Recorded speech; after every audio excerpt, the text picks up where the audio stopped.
Mbote, fellow militants of the Pan-African Alliance. Today is the 21st of January 2003. Welcome to the Pan-African Alliance. Thank you.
Ladies and gentlemen, and fellow militants of the Pan-African Alliance, I wish you all having a wonderful day or wonderful weekend, or I don't know what part of the world you're watching. I don't know what time is it, but I hope wherever you are, whatever you're doing, I hope you're doing good health, and those of you who've got families, I hope your families are doing well as well. So please, if you can hear me, if I'm audible enough, please can I just have a 1 in the comment section to make sure I'm not speaking to myself.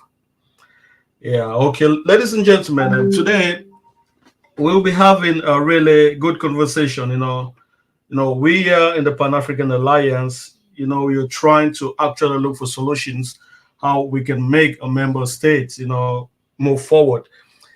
Ladies and gentlemen, before I start this show, I just want to say something. Me as a person, I am an individual. Pan-African Alliance is a whole community out of me. I am my own person, and there's the Pan-African Alliance. When you see me, I speak online, you see the PAA, I represent the Pan-African Alliance, but I am not myself. So just because of that, there are a lot of sacrifice I would need to make. I have to be careful how I present myself online and how I respond to other people. When Pan African Alliance we get the actual audience that I think they have, then okay, I may become my own self. I have my own channel. That is Kifaru. That is me. You may actually meet me and see what I actually think. You understand? So because of that, we Pan Africanists, we need to sacrifice. So those are the sacrifices that I'm doing. This is the Pan African Alliance. Today I'm the one speaking on this channel, but maybe tomorrow I would not be the one. It may be someone from Nigeria, from Ghana, from Guinea-Bissau. That is the plan. This is just a movement and does not has to do with me. Yeah. Thank you, JRS Springer Show. So, ladies and gentlemen, today we'll be talking about an ideology that I call it the Dangote Model for the Pan African Alliance. We're going to talk about these things and see how we can make this model actually work, if it actually makes sense or if it does not make sense. So, for the sake of this video of YouTube, I will call it the Dangote Alliance because we consider this some of the top secret of the Pan African Alliance. So, before I start, this is a thing. So, I'm going to put this my loose thing here. Okay, please don't be like this guy. You understand? The people who think they have better ideas, they have better solutions, and are waiting for the right time to actually implement. There's no better time.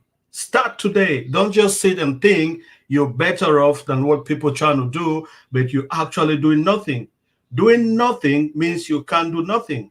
You can wait and wait and wait and wait, and you become a skeleton, and you're going to die with those ideas. If you know how many people are in the grave that were thinking like you, that thought they had the best idea and they're waiting for the right time to execute, and they all died in the grave. There's a lot of them. Don't be like that guy. Come up, do something, and even if you make mistake, you're going to learn for your mistake. This is not just for Pan-African Alliance, but for an individual as a human being. Just do things. Don't wait for the perfect time. There's no perfect time. You're going to become a skeleton, and that's how you're going to end. Okay, ladies and gentlemen, the Dangote model. What is this Dangote model? What is it? What is it, the Dangote model? What do I mean by Dangote model? Okay, just to cut it short, the Dangote model is state-sponsored billionaires. Okay, the Dangote model is what I call state-sponsored billionaires. This is really important. Okay, the economic situation of Africa now. Okay, one way in which African countries can get competitive in this economy, in this world economy, is to have people that are being sponsored by the state, to give them like complete access to government resources, but they're not actually part of the government. They're like individuals that have like complete access to state resources. Maybe they have some tax exemption, because if we build people like this in each African countries, make them like really powerful. So if an investor, a foreign investor, is coming into that country to do business, they will have to venture with people like this. And if we have that kind of environment, it will be difficult for people to come into a country and completely control that country's economy. We've seen this in many African countries. Now, I want to talk, like, for example, we talk about Zambia. We all complain how the Chinese people in Zambia, they've come and they've bought everything, because in Zambia, there's nobody that is like actually rich enough that he can protect the state from these foreign investors. So this idea of a Dangote's model is something that I think we should consider that. Okay, so we're gonna speak how who can qualify to be eligible for Dangote's model. We're gonna get into that, but like, when I thought of these things, I think that a lot of countries that are doing the same thing, and we might not even know. And a perfect example is China. I think China has got a lot of state-sponsored billionaire.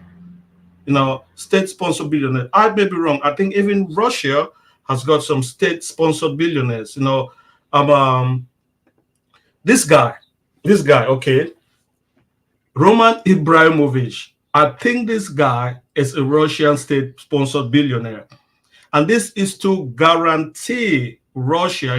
These people like this, they can bail the whole of a nation out because they've got like complete tax exemption. They've got full access to government resources, and it's done for a purpose. You understand? But this is a really high and really risky thing to do, because if you don't do it right, this kind of people may get so much power that the state might not be able to control them. But if you do it correctly, okay, and you have a state-sponsored billionaire that has got nothing to do with politics, but it's been controlled by a higher authority, like what we call the core of the PAA.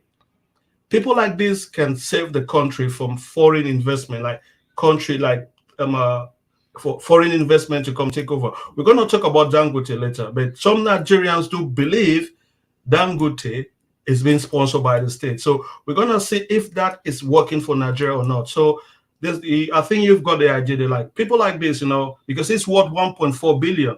He is a backup for Russia. That's what I believe. He's just doing his own thing, but this guy is a backup for Russia. He can actually save Russia in terms of something bad happening to that country.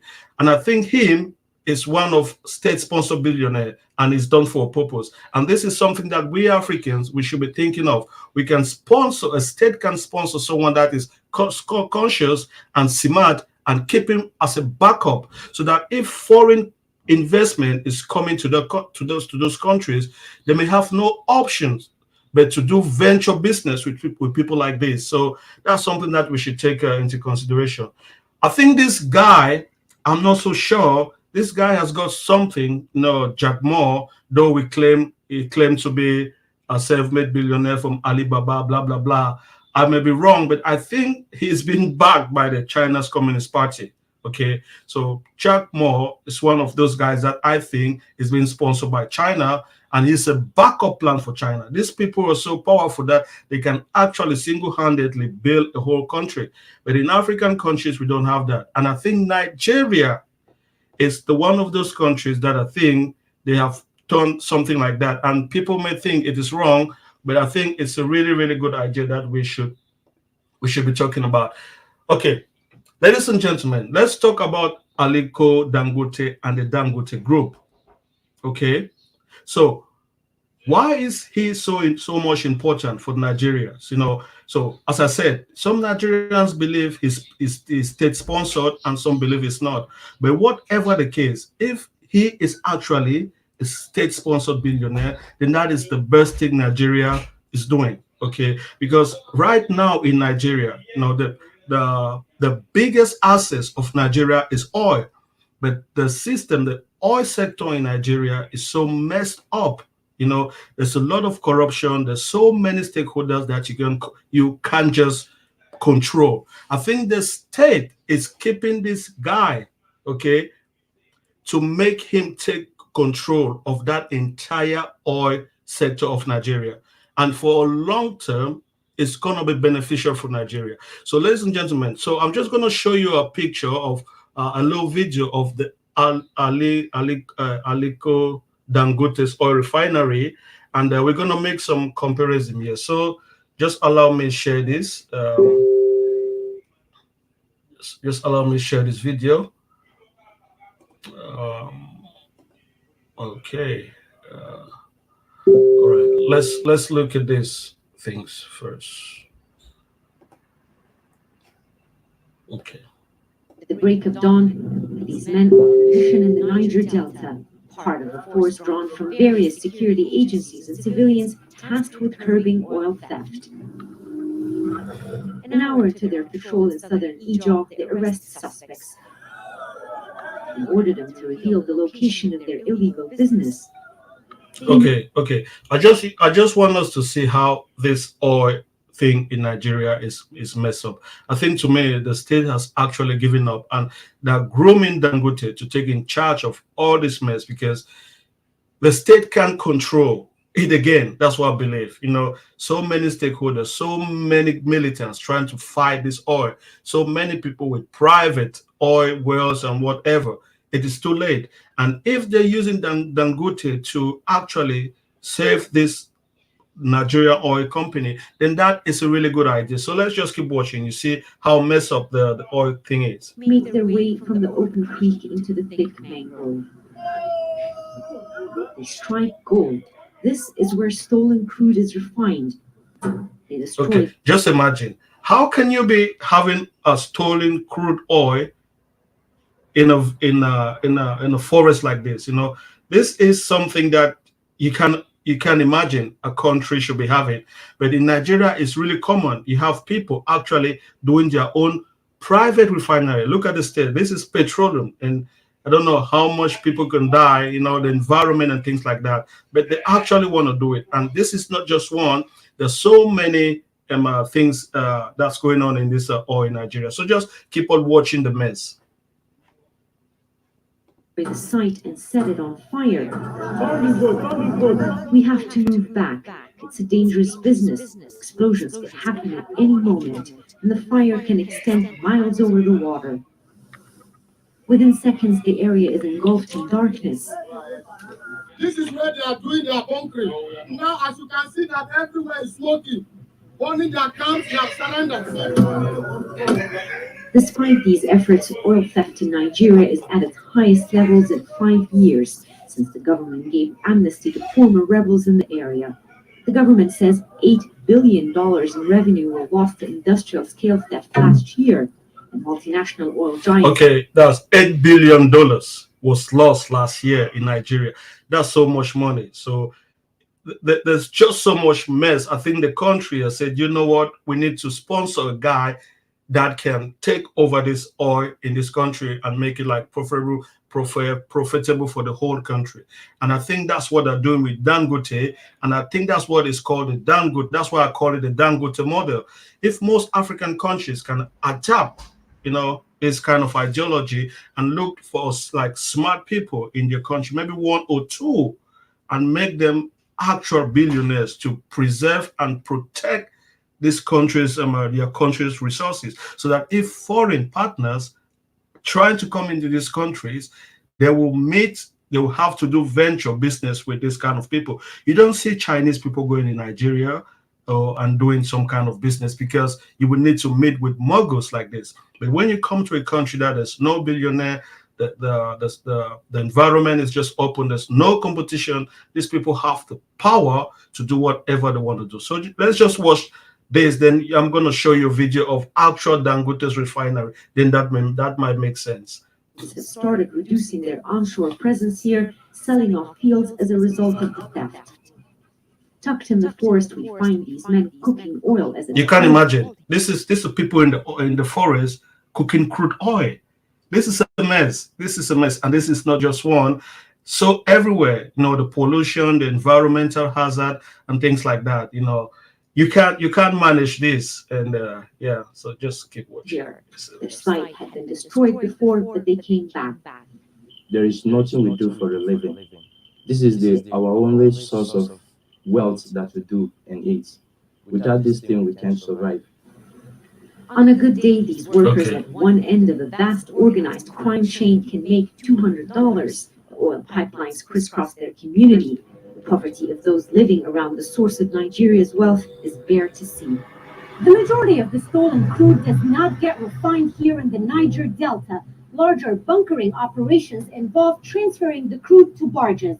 The barges then take it to larger tankers in the Atlantic Ocean, and from there to buyers in West Africa, Europe, Latin America, and as far as Asia. Activists monitoring the industry say connected individuals and security personnel are involved. Those who ought to have protected the pipelines, those who ought to have helped the Nigerian economy, are now participants in the subject matter. Exactly. So that's what I'm talking about. I think the Nigerian government has actually realized that this mess is out of control. They have people who've got stakeholders in this oil business in Nigeria that are actually fueling this corruption that makes it so difficult for them to actually do anything. So they have taken, I think to them, they say, well, if we can have one person and make him completely private and give him direct access to this resource, he can actually make Nigeria, the oil industry, survive. Because if they don't, in no time, Nigeria will be flooded with foreigners, foreign people who just want to buy crude oil, and it will be completely illegal. If you don't know, Nigeria does not refine oil. They have 4 refineries. I spoke with these Nigerians, and they don't work. They have been shut down. Okay, so if like what foreigners, they come and they do drill their oil, they extract oil from Nigeria, then they have to pay Nigeria, the Nigerian government, from what they've extracted. That is bad. But Aliko Dangote's oil refinery is actually going to refine and extract crude oil. So let's listen to this. Politicians at Abuja, at the local end, are participating in the business. Despite low-level arrests, there have been no serious large-scale prosecutions. Until those at the helm of this illegal trade are held to account, Nigeria's riches will keep burning away. Yeah, so if you see, it is as you can see, it is completely unacceptable. They can't do things like this. So let me just show you a different video of Dangote's oil refinery, so you can actually do the contrast by yourself. You see how organized it is.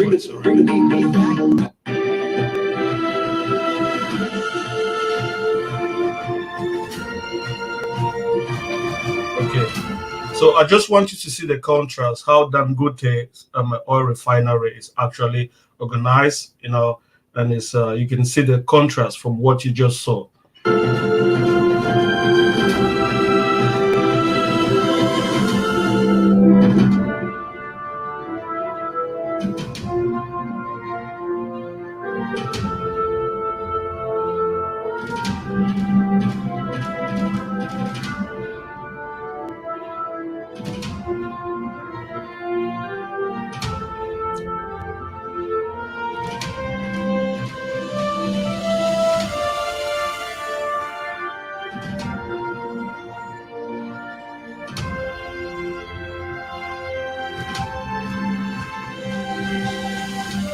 Okay, so you can already see the difference from the mess we were looking, we watched from the other video. So this is actually something that is actually organized, and this Dangote oil refinery, I think, is actually going to protect Nigerian oil industry. And if the government is making Dangote a billionaire for this reason, I think that is a really I don't want to say high IQ. It's a very good strategy they're trying to do. So you can see how it's organized.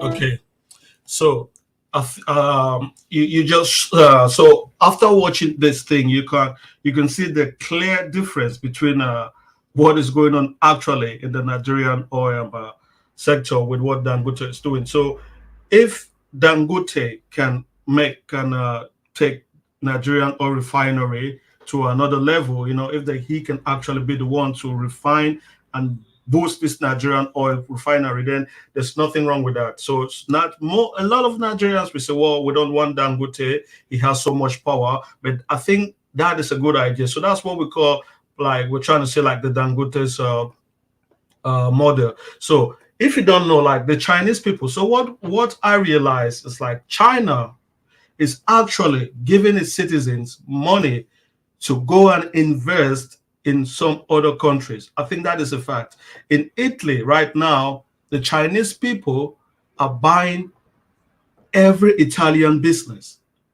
The Chinese people are buying every Italian business. Not long ago, a China man was arrested at the airport, Milano, with almost 6 million euros. And they asked him, well, you're coming from China. You don't use euro from China, in China. How did you get this amount of money? I think the Chinese people are using this state-sponsored billionaire to increase their power all over the world. I think we should also start kind of trying to see how we can actually sponsor our own people to actually protect our own resources. You understand? We should try to implement this Dangote models. And if you don't know, like the Italian Prime Minister Berlusconi, there was a research the other time that says he personally employs more than 60% of Italians. We don't know how that is true. So he's connected with so many companies. He's a shareholder in many Italian companies that employs almost 60% of Italians.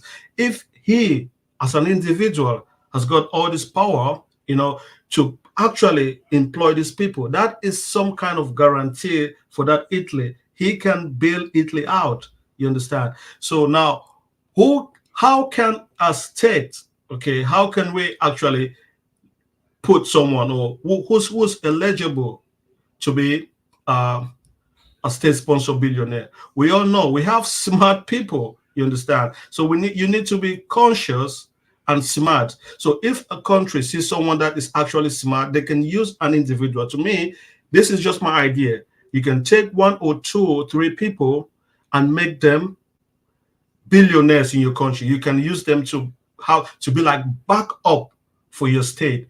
There's no reason why the richest man in Cameroon should not be a Cameroonian, or richest man in Kenya should not be a Kenyan, or the richest firm in Kenya should be a Kenyan. The richest man in Cameroon should be a Cameroonian. And it should be the same in other African countries. Most these European countries, they understood this, and they kind of finance these companies to make them really powerful, so that if an external factor is coming to compete in your country, they will have no other option actually to be part of this, to make joint business with these people. Yeah, so I was just talking about the Chinese. Like, I'm going to show you. I'm going to share this thing. Just let me share this thing so that we can share you this information. Yeah, I thought it was really important. Yeah, so this is Italy complaining. So let's say they have what's that like? Italy is home to 11 to 100 plus unofficial Chinese police stations. You understand? These people are everywhere, and they're doing this on a purpose. I think China, the Communist Party, has got so much state-sponsored billionaire to back up China. I think this is an idea that we in the Pan-African Alliance, we should try to kind of imitate. Get people in a nation that we think they can act as bailout. Give them full access to the resource and make them protect this country. So so if we have investment, they can't just come and control our countries completely, take control of the country, influence the politics, the judiciary, and everything. I think I was thinking about this idea. That's a good thing. I think Nigerian Prince is there. I don't know if you think it's better for Dangote to actually be given this kind of power, influence the government, if that's a good thing for your country. For me, I think it's a good idea, and many African countries should be able to adopt this Dangote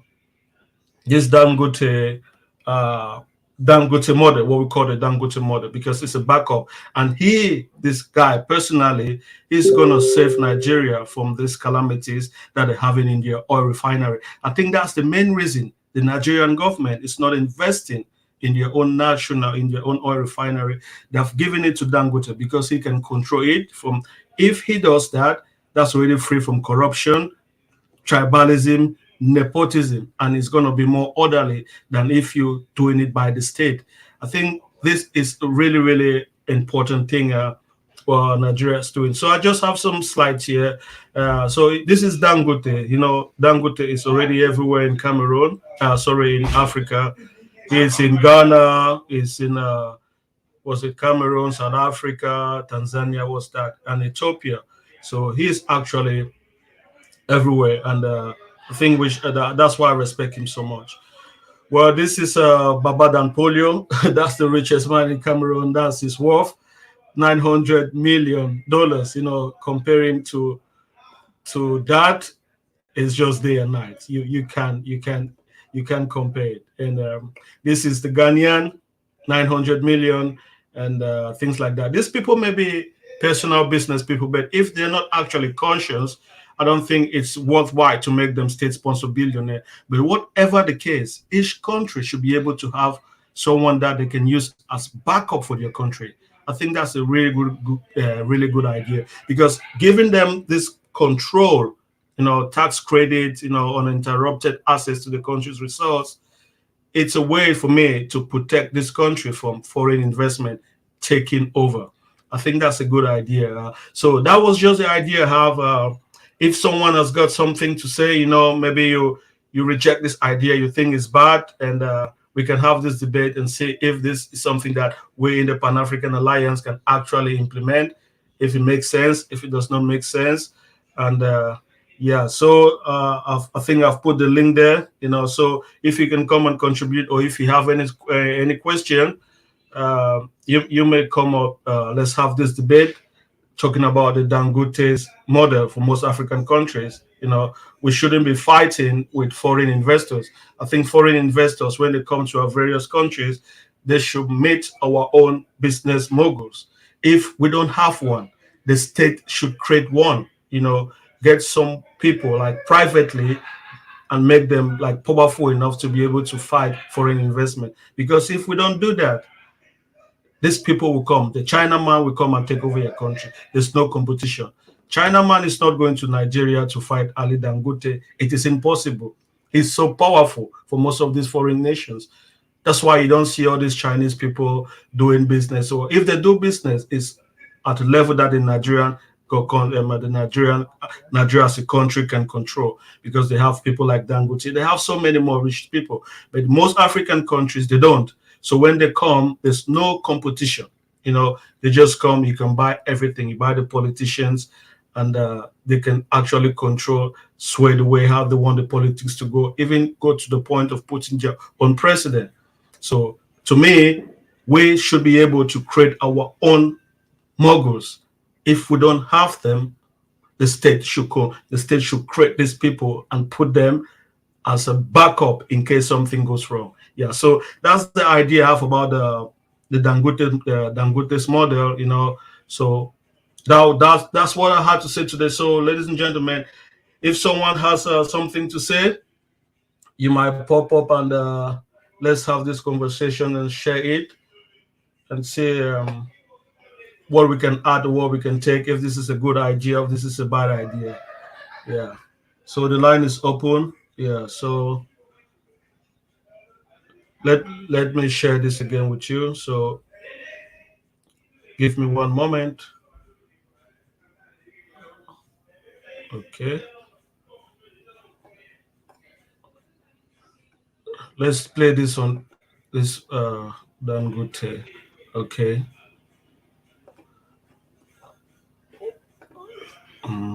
One moment, please.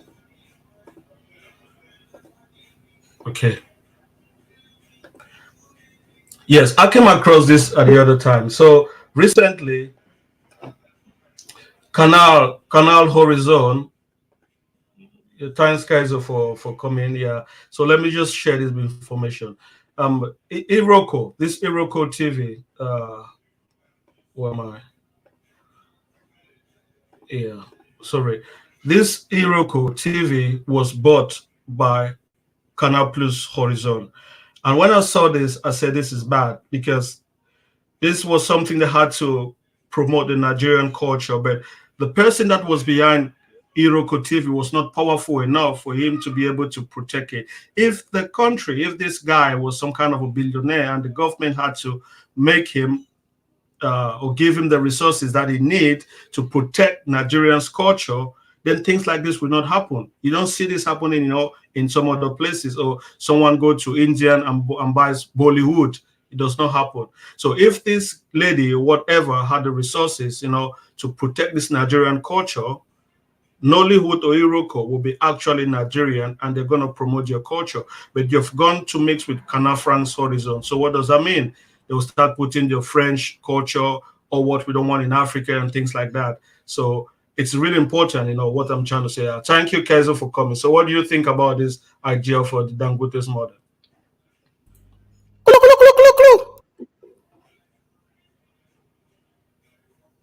Don't worry, it's me. I'm just trolling. So have you been listening to this? What do you think? Is it a bad idea? Hello? Hello, I can hear you. Can you hear me? Oh my God. Hello, brother. Can you hear me? Yes, I can hear you. Brother. Well, I can hear you, Kaizo. Yeah, I don't know what happened to Kaizo. I think he's just coming to troll.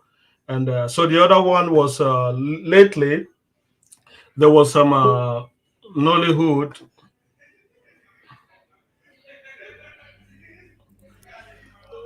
Yeah, Hello, Kaizo. brother. Can you hear me now? Hello. Hello? Hi, Yeah, I can can you hear hear me? you. Yes, Okay, that's good. Hello, brother. How are you? I'm good. I'm good. How have you been? Not bad. You know what? I think you're right about the quality of my audience. Because sometimes I just want to make some high level, high IQ geopolitical videos. I actually made I made a level one earlier today about the SGR proposition in Uganda. But the issue is, these people obviously only want dust. So I think I may have to decide on a slightly different situation. I like dust, but I do prefer high IQ geopolitical and also micro political stance. So let me give my opinion here. Mm-hmm. The only way Africa is going to win in a world whereby we're competing with other people at a certain level is not by making the average dusty better. No, that will happen by accident, as in by consequence of improved infrastructure, improved education. We don't need to focus on the dusties. What we need to be doing is finding the unicorns, people with a high IQ and high ability to move and actually mobilize themselves. And we need to support those people and push them forward, because that's the only way that we can circumvent this whole issue. The white man has infrastructures. They have a lot more educated people at certain levels. So they're going to be able to, they can have a free market economy and it can work for them. But for us, we can't do that. What we need to do is find the people that are actually in line with Pan-Africanism. That's one. Yeah. Two, have the IQ and also the foresight and also the action potential to actually take themselves and start doing things in the real world, push them. We need to actually create placeholders for our economic systems. 100%. That's the only way we're going to be able to actually do anything useful, because one thing in Africa we have that the Europeans don't have is numbers. Africa is projected to be the largest single racial group by the year of 2100. What that means is, by that time, we will have way more geniuses than they even have people. So what I'm trying to say, we need to be focusing on all these people like Dangote. I remember I went to there's this guy, I actually don't really like him much. His name is Diego. He usually goes to Falcon Black's channel, right? This guy used to go around coping saying, Dangote is a plant. He's a government creation. Okay, fine. How many government creations still never made it anywhere? This guy is doing something unique. Exactly. I think that is a good thing. To me, Nigeria was really, really smart to make this guy this powerful. If actually is a government creation. Sometimes you meet Nigerians, but the ones that say it's a government creation, they're just coming from a tribalist point of view. They don't actually see the reason for him being like that, how it's even beneficiary for their country. It's just always from the north, he must be tribalist. So that's almost that's the idea. That's just what they're saying. They don't even see the bigger picture. Yes, go ahead. Sorry for cutting you short. No, it's okay, brother. So what I say is, I remember when I first came to Kenya, before I got myself into this mess, I met a Chinese man. I was actually doing business with him. So I was basically helping him settle down. He has a factory, and what he's trying to do is, and I remember he's been to Australia. He failed in the business. He used to create, like, let's say, pets food for pets. The idea failed for because of his business partner was Dusty. Now he finally came back to China. Then the China also gave him more money Mm-hmm. and loans to come to Kenya. Now, what is he doing in Kenya? It's a market that, again, you need high IQ Africans to go abroad, discover the ways to sort of leverage, let's say, technology or information. So let me give an example of what this Chinese man does. So actually, he's my friend. Um, oh my goodness, can you hear me? Yeah, I can hear you. I can hear you cracking a little Yeah, bit, but sorry, my VPN keeps connecting and disconnecting. That's why I went why off. do you use VPN in Kenya? Oh, exactly. I use it in Kenya so I can access my bank accounts abroad and things like that. Ah, And okay. Cash App. Okay. Things like Mhm. Cash App, for example, if you notice, it's only in the UK, Yes, America. yeah. Yeah. Mhm. So, anyways, so when I met this Chinese man, we met, we spoke. Then we also met a Jewish man. The Jewish man was interesting, very racist, but he had some good points. I should have listened to him. Uh, my point here is this: when I met the Chinese man, he told me that the government is sponsoring him on this whole agenda. First, Mhm. he's buying machineries from China and he's importing it to Kenya. He's bought their licensing fee to operate in Kenya. I think it cost him $5,000 for a couple of years. For international people, you have to pay about to $2,000 per year. So he's got one for 5,000. I think it gives him a couple of years, 3 years, I believe. Okay, that's one. And two, he said that there's a market opening in the job that he's doing. So what he's doing is he's actually making car exhaust engines. So if you notice, most of Africa, let's just say East Africa, they utilize obviously diesel or petrol cars, and obviously exhaust things are always overheating. So he's realized that people drive cars and they need cars for every business, be it semi trucks, um, Uber, or whatever it is, or just rich people that have their cars. Some of these cars are older and they're always going to need the exchange for exhaust, the exhaust, heating and exhaust, those pipings Yeah, and engines, right? So he's actually bought a machine that he's now tested it. Obviously, he knows how to make these products in house in Kenya. He's building the factory right now, and that's if you look at the numbers I saw, man, this guy's gonna make hundreds of millions within a few years. yeah, that's it. See, just You see can this make kind of cheaper mess. than Sorry. the imported stuff, yeah. So the See, just import this is a kind lot of more mess that expensive. the video we are watching. How can you rule a country with this kind of a mess? People have their own oil refinery in the jungle. You can't. I think the government has just No. like said, "Well, that come on, we can't manage this thing." That's why Nigerians are complaining. Oh, the government is not building their oil refineries, just Dangote. To me, that is smart enough. You understand? Yeah, So that's why some people say, "Oh, Africans, we can't. We need to ask everyone information." No, you don't do that. You get the right people and you give them power, give them access to to government resources, because these are the only people, the ones that can fight foreign investment. If we don't have that kind of elite of people, there's no way we can compete now. We need to give them the advantage to meet up with, to be able to compete in this global market as of now. If we don't, it was like really difficult for an African to get into this global market to compete with Western billionaires. It is impossible. I think it's for our own advantage to look like the right people, give them this full access and, I don't know, tax exemption or whatever, and make them be yeah, really, really Taro, powerful. that's what I was saying. China finds these people through trials, and then when it finds them, because people think China. Let me explain a little bit, and this is really important. China is not a communist state. China is a semi internally social state, but externally is very capitalist. And even internally, it allows for actually massive capitalism. China has billionaires. People keep thinking that no, it doesn't. No, China is a very diversified economy. They said no to the white man's, you know, uh, you know, either or sort of political systems and economic systems. China is Yeah, doing what it needs to do. It sends off high IQ people abroad to get studies, exactly. and then it forces them to come back. The thing with China, China doesn't allow you to stay in France or the UK. China says, hey, if you don't come back, you'll lose your Chinese citizenship and your family back home is going to struggle. So China is not out here playing games. China brings them back. And that's what we need. We need to have a platform where we can actually invest in very high education or skills. Forget education, skills. Let's just say skills. Skills training on high IQ people. So we need to find a way to identify these high IQ people and give It them these def- skills. So Mhm. Yeah, I think that's what we should do, because just allowing people to struggle on their own, they have a cap. They have a cap. And this European investment or investors, they know that cap. You can't fight them. So they come in your country. That's exactly what China is doing. If you don't know, in Italy, Chinese people are buying Italy. They're buying Italy. They come with money. Where do you get all this money? The Chinese state is actually giving these people money to go invest out of China. Of course, they can't invest in China because it's going to create inflation. I believe mm, they just give these people money, go to this country and buy these industries because they don't have people who can feed them. They come and buy your industries. The Chinese government is actually doing that, and that's how they're growing their influence in the world.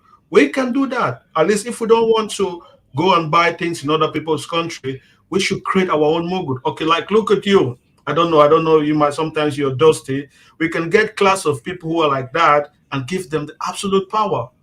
Like if a China man is coming to invest in Kenya and he meets a lot of high IQ people, even if they want to make a deal, they're going to have a deal that is not going to be, they will not influence the yeah. economy. They will not control the economy, control the politicians. You understand? So So it's really, yeah, let me make a few statements here. Let me make a few statements here. What we need to now do also is, okay, we know that over $500 billion has been stolen from Nigeria, Mhm, in the last 10 to 15 years. Okay, that's bad. That's bad for the economy. And not just that, it's also bad because the money leaves the circulation of the country. What we need to start mhm, doing now is doing which is called amnesties. We need to give these political thieves and amnesty and say, hey, look, if you bring the money back and reinvest in XYZ, you will legally still be allowed to keep those products. You still go hard on them if you can catch them, the ones who are operating now and stealing, catch them and obviously take their money back. But for the ones who already stolen money, there's really no reason why that money should be invested in Europe, should be invested in the Cayman Islands, but it's not mhm. invested in Nigeria. So we need to be thinking high IQ. Okay, let's tell them, hey guys, I know you stole this money, bring it back, reinvest, build this infrastructure, build that, and we will give you amnesty for it. We do need to start thinking in this level because one of the issues with stealing is not that they stole, it's that the money leaves the circulation of the people, and that's how the economy declines. Yeah, yeah. I think that's I think that, but there's the thing, we don't have these people. So that's why I really insist that this Pan African Well, Alliance ideology is something that we need to enforce in Africa so that we can have people who really understand how things work. You understand? We are so yeah. dusty Uh, that you understand? no, We're you're so right. You're right. dusty. We don't really understand what's going. We can't compete like this. You can't compete with China, man. Our business people can't compete with No, European business people. They don't have the no. money, and these people have access to resources in their country. Then we stop our own people from actually having that kind of leverage to even protect us. When this kind of business people come, why should a Chinese firm be the biggest firm in my country doing diamond? It makes Wow. it makes no sense. Or in some Yeah. other country, why should be a Chinese firm that is in some other country exploiting timber? What's happening to their own people? If someone Mm. doesn't have the money, I think if I'm a state, that's what China is doing. Just get some guy, make him like keep him in the backstage and finance him to be able to fight that Chinese company. So that even if the Chinese company is coming to do mining, he would need to do a joint business venture with that your company. I think to me that's just common sense, but these people don't Yeah. even see. No, I You agree understand? 100%. So I just want to ask, like, I've seen like three richest people in Kenya. Are they actually Kenyans or they're like Indians? Okay, so let me. Good question. Good question. No, the three richest people are actually Black African Kenyans. However, the way they. Okay, so let me just make this a little bit clear for people to know. The richest people in Kenya is actually people like Mama Ngina, right? She's the wife of the ex-president, right, Jomo Kenyatta. She has Mm-hmm. breweries for alcohol, wineries, milk businesses, etc. So she's a billionaire. But the issue is some of these people, you won't find them on the official Forbes list because their money is I don't need to comment on too much on that, right? So Mm-hmm. let me find a list for the top richest Kenyans. There is a now Indians are rich, yes, and some of the top 10 are Indian, obviously, but no, the richest people in Kenya are still African. But let me just find you the uh, second top richest Kenyans.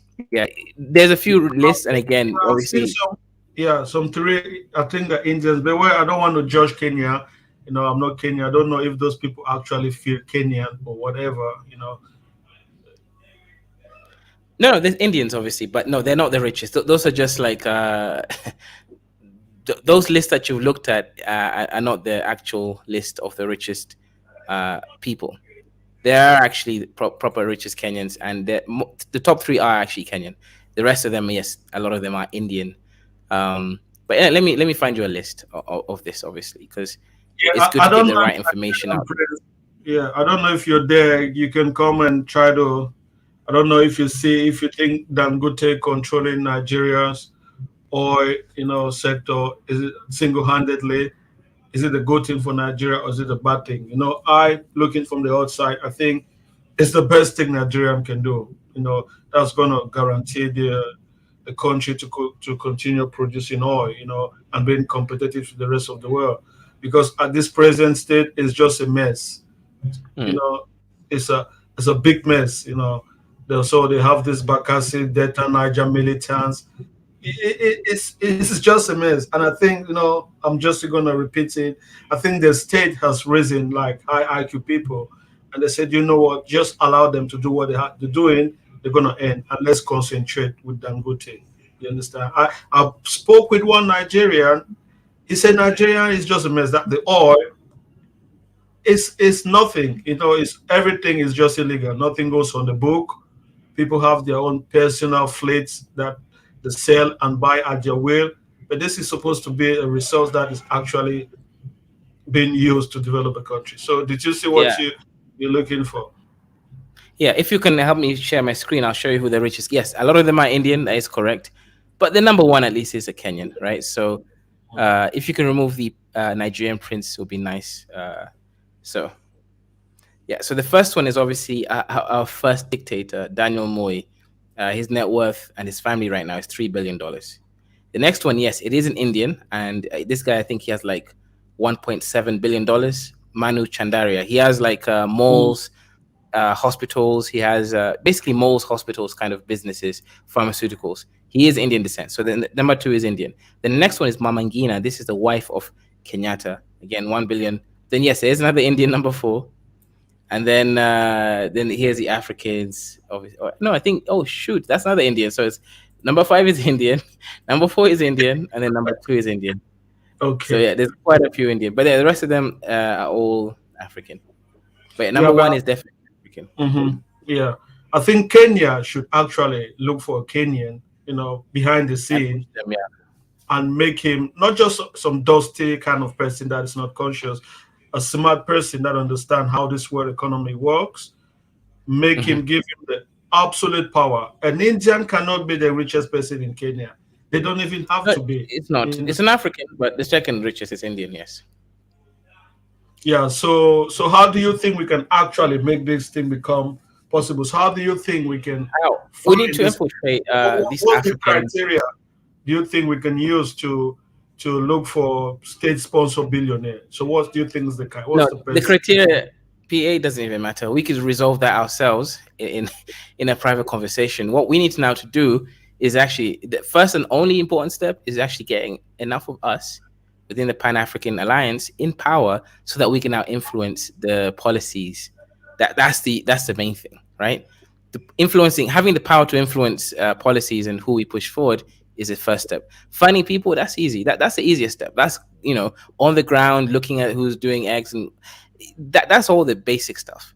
The main thing really is we need to form a political alliance that's strong enough so that we have um, enough leverage within the political system to push our agenda.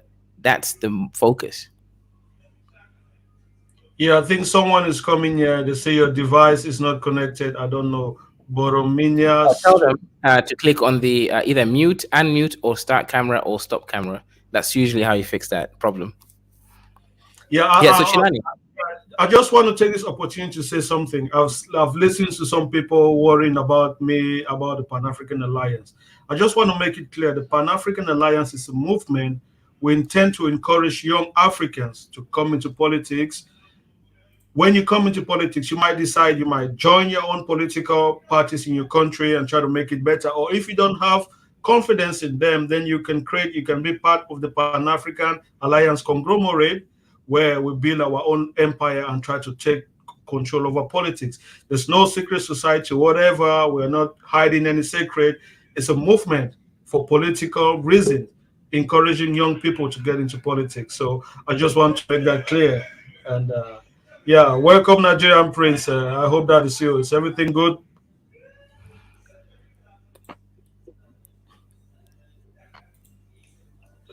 Can you hear me? We can hear Nigerian Prince.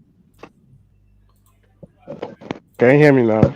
Yeah, yeah, we can hear you. We can hear you. Thanks for coming. Thanks for coming. How's the Okay. weekend going? Well, we thank God. Getting ready for the election. Have you So taken it is well. some Ogogoro Kai Kai? We don't do that. No, that's two Nigerian people. It's Niger Delta people that that drink ethanol. Oh my God, those people are horrible. So what do you think I about can't this? start Yeah. Nigerian Prince. How are you, my brother? Yeah. So what do you think about this Dangote Oh model? my God, Kaizo. About this Dangote? I Mhm. mean, it's a model that works very well for Nigeria. It's just that some people don't like it because of, like you said, tribal sentiment and Mhm. stuff like that. But I always tell people, the person that made Dangote a billionaire was a Yoruba man, Obasanjo, in Mhm. 1999 when he became like the president. And what he did was, a lot of people were doing importation of cement and were importing a lot of stuff. So he said this import has killed the local Nigerian industry. So he banned a lot of those stuff. Now, the average Nigerians were complaining, instead of them to, take the opportunity, they started smuggling it through Benin Republic and through, you know how the Nigerian people are. But Dangote and some other people took the initiative to, grow their businesses. And that's how he became a billionaire. He transitioned from cement to flour.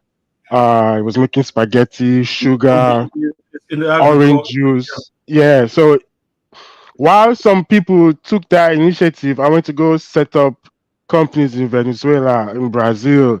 So they stole money instead of developing the economy or pouring that money back into the country. They took the money outside, went to go and buy hotels in South Africa and London. But at least what he did, even if the government gave him incentives, gave him loans, he invested the money in Nigeria. Sure, you understand? So when people are like, "Oh, Dangote this, Dangote that," I'm like, look, at least he's employing Nigerians.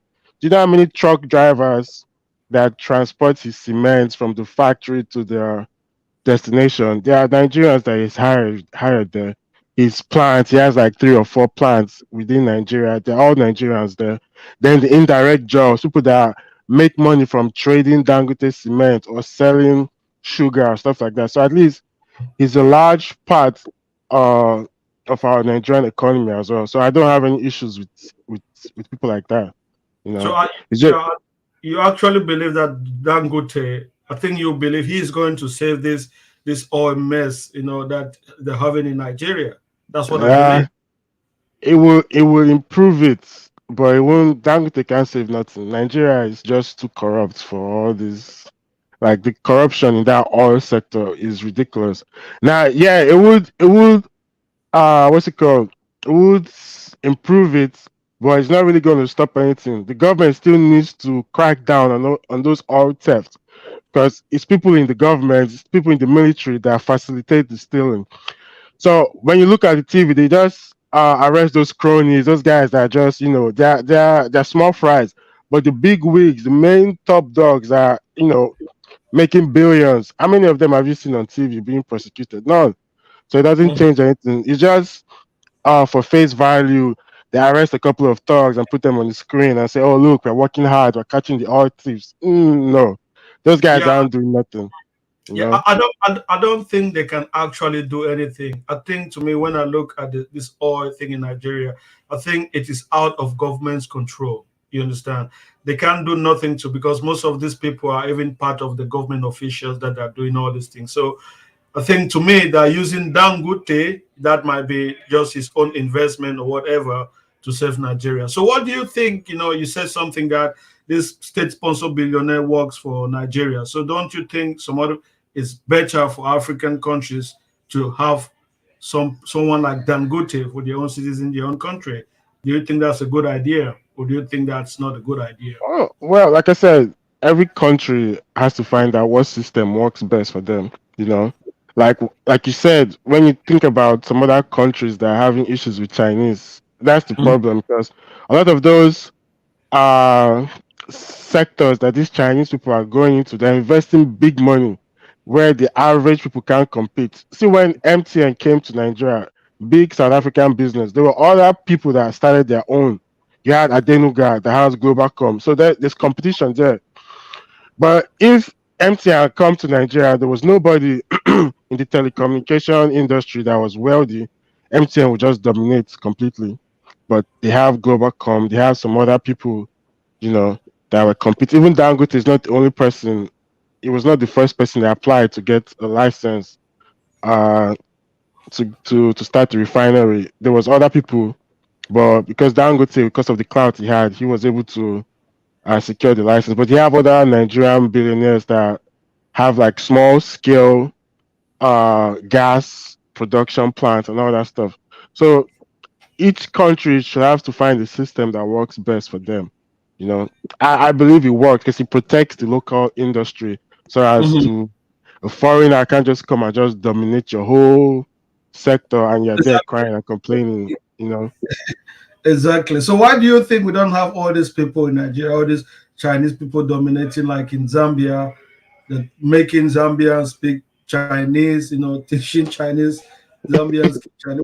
Why do you think that does not happen in The Nigeria? ease of doing business in Nigeria is difficult. Like it's hard for you to come and set up a business. You have to give up, I think, 40%.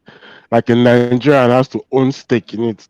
Even Shell that's operating in Nigeria is not Shell Dutch. Yeah, it's still a parent company, but it's Shell Nigeria.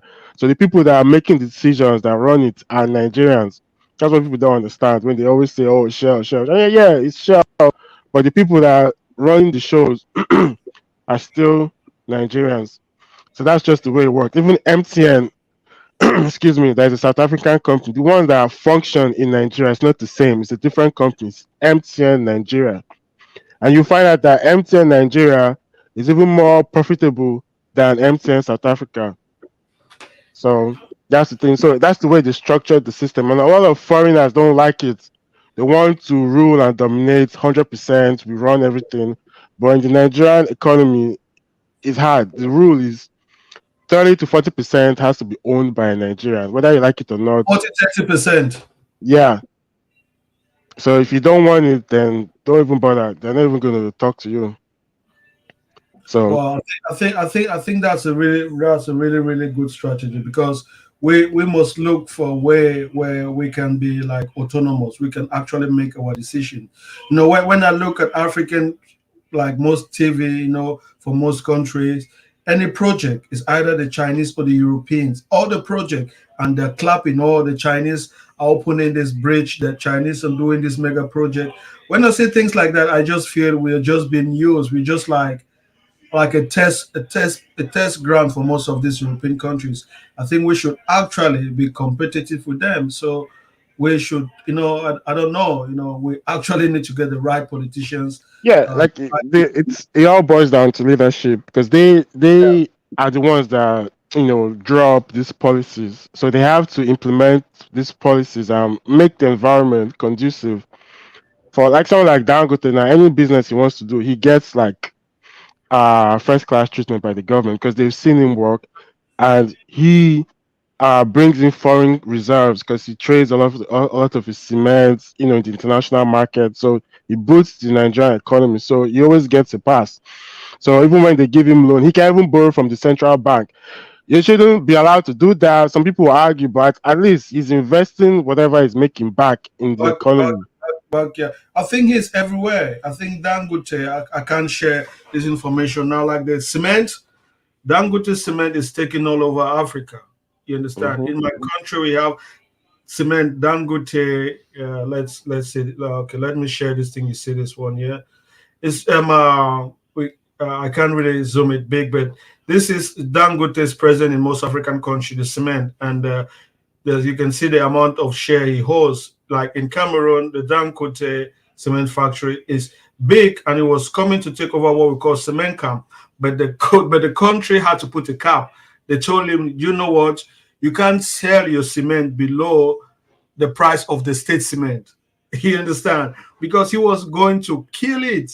He was going like to kill the nation's cement factory. He was going to sell cement lower than what Cheaper the than, yeah. cheaper than what the actual country is doing. But they say, well, do your cement, but your cement price can never be lower than what the states. So they had to give him Which is fine because they have to protect their own exactly. local That's the kind industry too. of exactly. That's the kind of There's protection we have. But there's if nothing wrong with Cameroon that. we had someone like Dangote, or if actually the state could sponsor someone to meet him, then okay, they could be fighting both of them, but we don't have that. So if you look who's the richest person in Cameroon as compared to Dangote, this is just a joke. Yeah, it doesn't matter though because Dangote wasn't he didn't just become a billionaire. Like I said in the 90s, his cement company was really small, but it was when the president in Nigeria at that time banned importation of cement. So every construction, every building, the cement had to come from cement within Nigeria. That's how he became very rich. So those policies, the government has to put them in place. You know, so like all those textile and all those Chinese wax and Dutch wax were importing. We have textile industry in the north that has been dead because of stuff like that.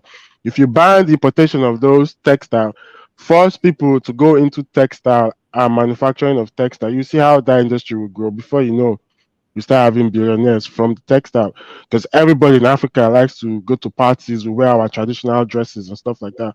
All that money is going to China and going to what's it called, Netherlands.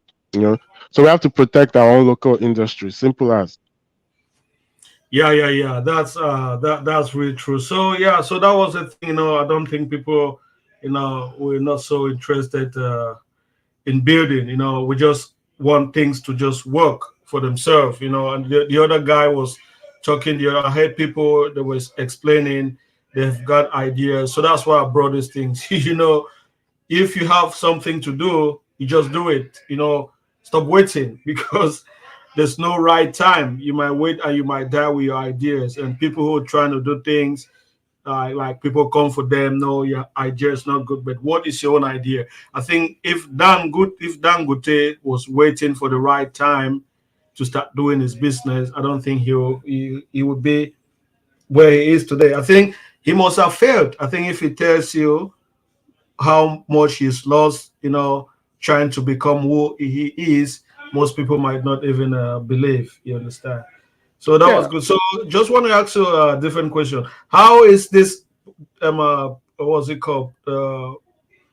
Election going on? Is this the Peter Obi or the momentum? Nah, the thing is, the nobody really knows because this election is one of a kind. Because usually it's usually between two candidates, but Mhm. now there's kind of like three potential candidates, but nobody really knows how things are on ground. But online, because the younger generations are their presence is more on the internet, so it will seem like it's Peter Obi, but most of Nigerians' votes come from the rural area because there are more rural Nigerians than they are urbanized.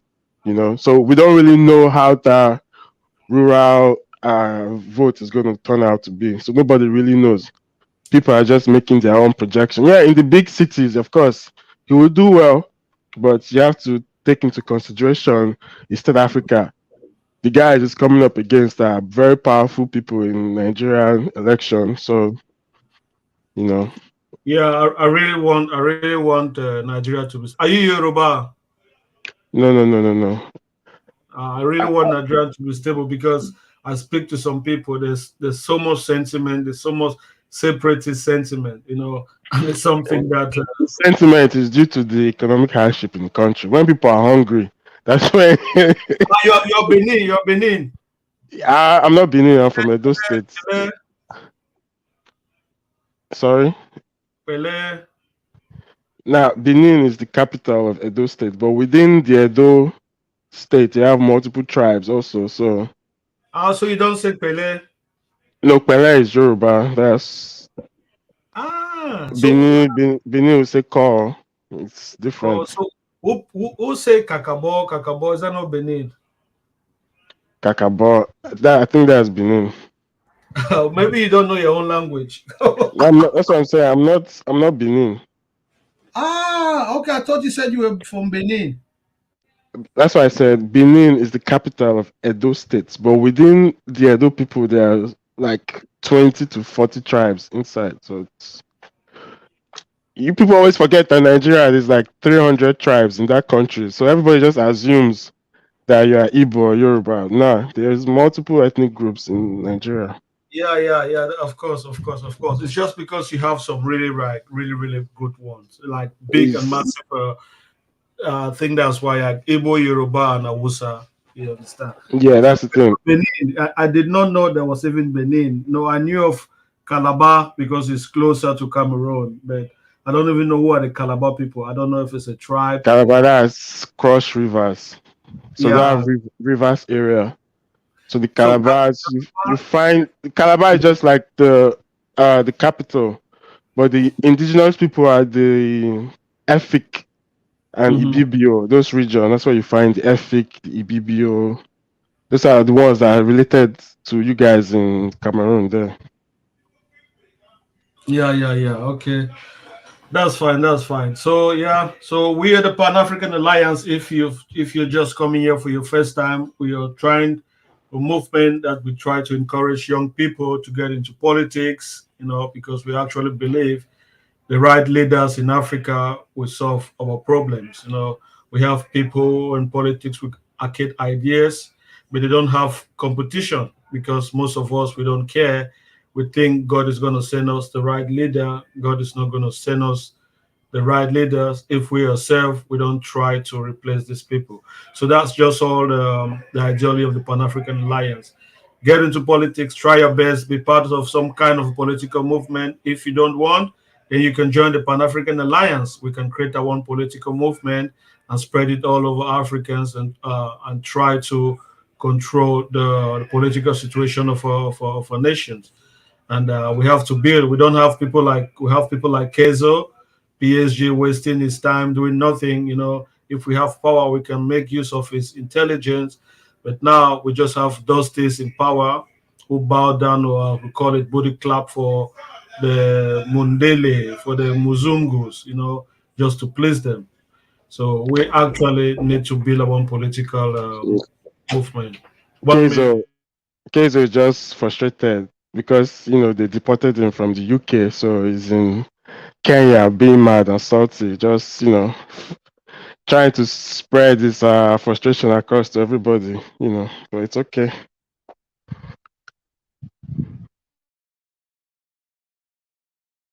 Yeah, sorry. I was have to do. Yeah, so I think we don't have so much colors today, but so I was just trying to explain the Dangote model because I think we are working on a negative if we don't try to boost our own business people to be competitive with people that have been so established in European countries. Because, as I said, I believe Ibrahimovic, Roman Ibrahimovic, has been sponsored by the Russian Federation. He's like a backup for them. Yeah, You know, Russia, that they have that system to the oligarchs that they run exactly, specific sectors in the Russian government. Like you have some that just deal with arms, like all these nuclear weapons. These yeah, billionaires that run it, even real estate, the stock market, all that exactly, stuff. So when exactly. Putin wants to have a meeting and you say, "Oh, he's having meeting with his oligarchs," it's those billionaires that he has meetings with because they run and shape the economy of the country. You know, so Russia doesn't have to cry to France. Or like our own leaders, when there is anything that has to be discuss, they'll go to France and go and Exactly. discuss with, you know, Yeah. when I see that stuff, it makes my blood boil. Like, what are you doing? Like, you guys wanted independence. You have your independence. Why not be independent? Why every time you have to cry to Europe? Why not build up people within your country that you guys can have that round table discussion and plan? You know, Yeah. it's sad. Exactly. This kind of idea, this kind of thinking that a state can have someone that they can sponsor to protect them as a backup.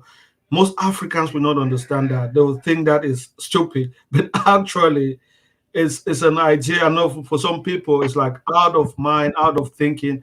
How do you want to get someone and make him rich? You Even know, America, you think America don't give special privileges to they Jeff do that. They Bezos do that. and I Elon do believe Musk and all those guys? They do. Exactly. I don't believe people like Elon Musk, even this Amazon, I think even Bill Gates, all these people are back up for the American government.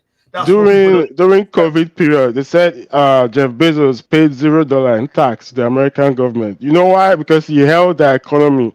Because of all the Amazon sales and trading that was going on, the high number of people that he employs and all that stuff. So you have to give those people incentives because of what Exactly. they bring to the economy. You know. Exactly. Exactly. They themselves single-handedly can build your country. They can build like they can build America out of debt single-handedly. And if you see most of these people, they're not even involved in politics. They're just like, we're not involved because they're like they've been completely taken out from that political space and they're just doing business. But this is backup, and they give them so much power until they have so much to the point that they used your power to influence people out of America. And you may not see America. You may see, oh, it's Facebook, but this, but that is just America. We Hmm. in Africa, we should get people like that. We Yeah. should not have just Dangote. Dangote Gov- should be in every African country. You know, Yeah, because do I see it, government has no business in doing business, and that's what we see across African countries. Anything, I won't speak all African countries, but most, any government enterprise or whatever, it could be airline, railways, it always dies because they have no business doing business because there's no exactly. structure within. Like this person might even start the whole let's say railway project. By the time his tenure leaves, the next person that comes in, everything runs down. They, steal the money. They don't renovate when they're supposed to renovate. They don't hire the right people. This person puts his wife's brother because he's related to them instead of hiring someone that's qualified. You get the point. You get the point. You get the point. But if something is private, like Beam, Yep. like it has more control, and you can actually, and the government can actually ask him to bring his like receipt. They can audit him better. How are you Yep. gonna? Even when Dangote is, as he's building his refinery, right? A lot of the Yes, people doing the skill works are Indians. Some people were like, "Oh, why is he using Indians? Why can't he hire Nigerians?" Blah blah blah. I'm like, look, this man is investing more than 80% of his whole net worth into this project. If he fails, what do you think is going to happen to him? So you guys should shut your mouth. So how many Nigerian construction company do you know that has built refinery before? They were quiet. They were like, it don't matter. Why you say it don't matter? This guy is investing billions and you're saying it doesn't matter. What are you talking about? So of course he's going to go and get skilled technicians that he feels or is confident in their abilities. And guess what? The vice president of the Dangote Group is from India. So of course that one signed contract with the Indian government, the same way Qatar is bringing migrants hmm, from Pakistan. So he did the same thing, and they brought thousands of Indians to do. So what's the complaint there? You yeah. I know? think he needs to build that base, and it's so sad that we can't even trust our own people.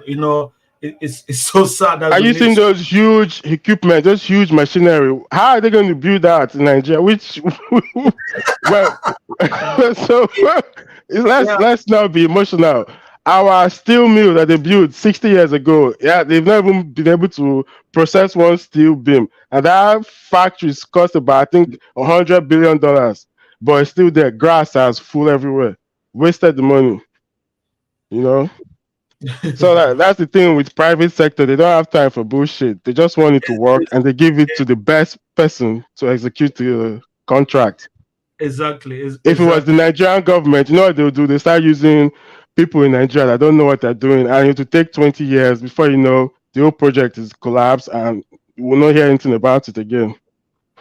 So, yeah, Yeah, that's yeah. So I've been thinking about this thing and asking myself, why can Africans come? It's a really high level way of thinking. If you don't really sit and see what is going on, you're not going to understand. As I said later, Berlusconi, the former Italian prime minister, there was some kind of what's it called?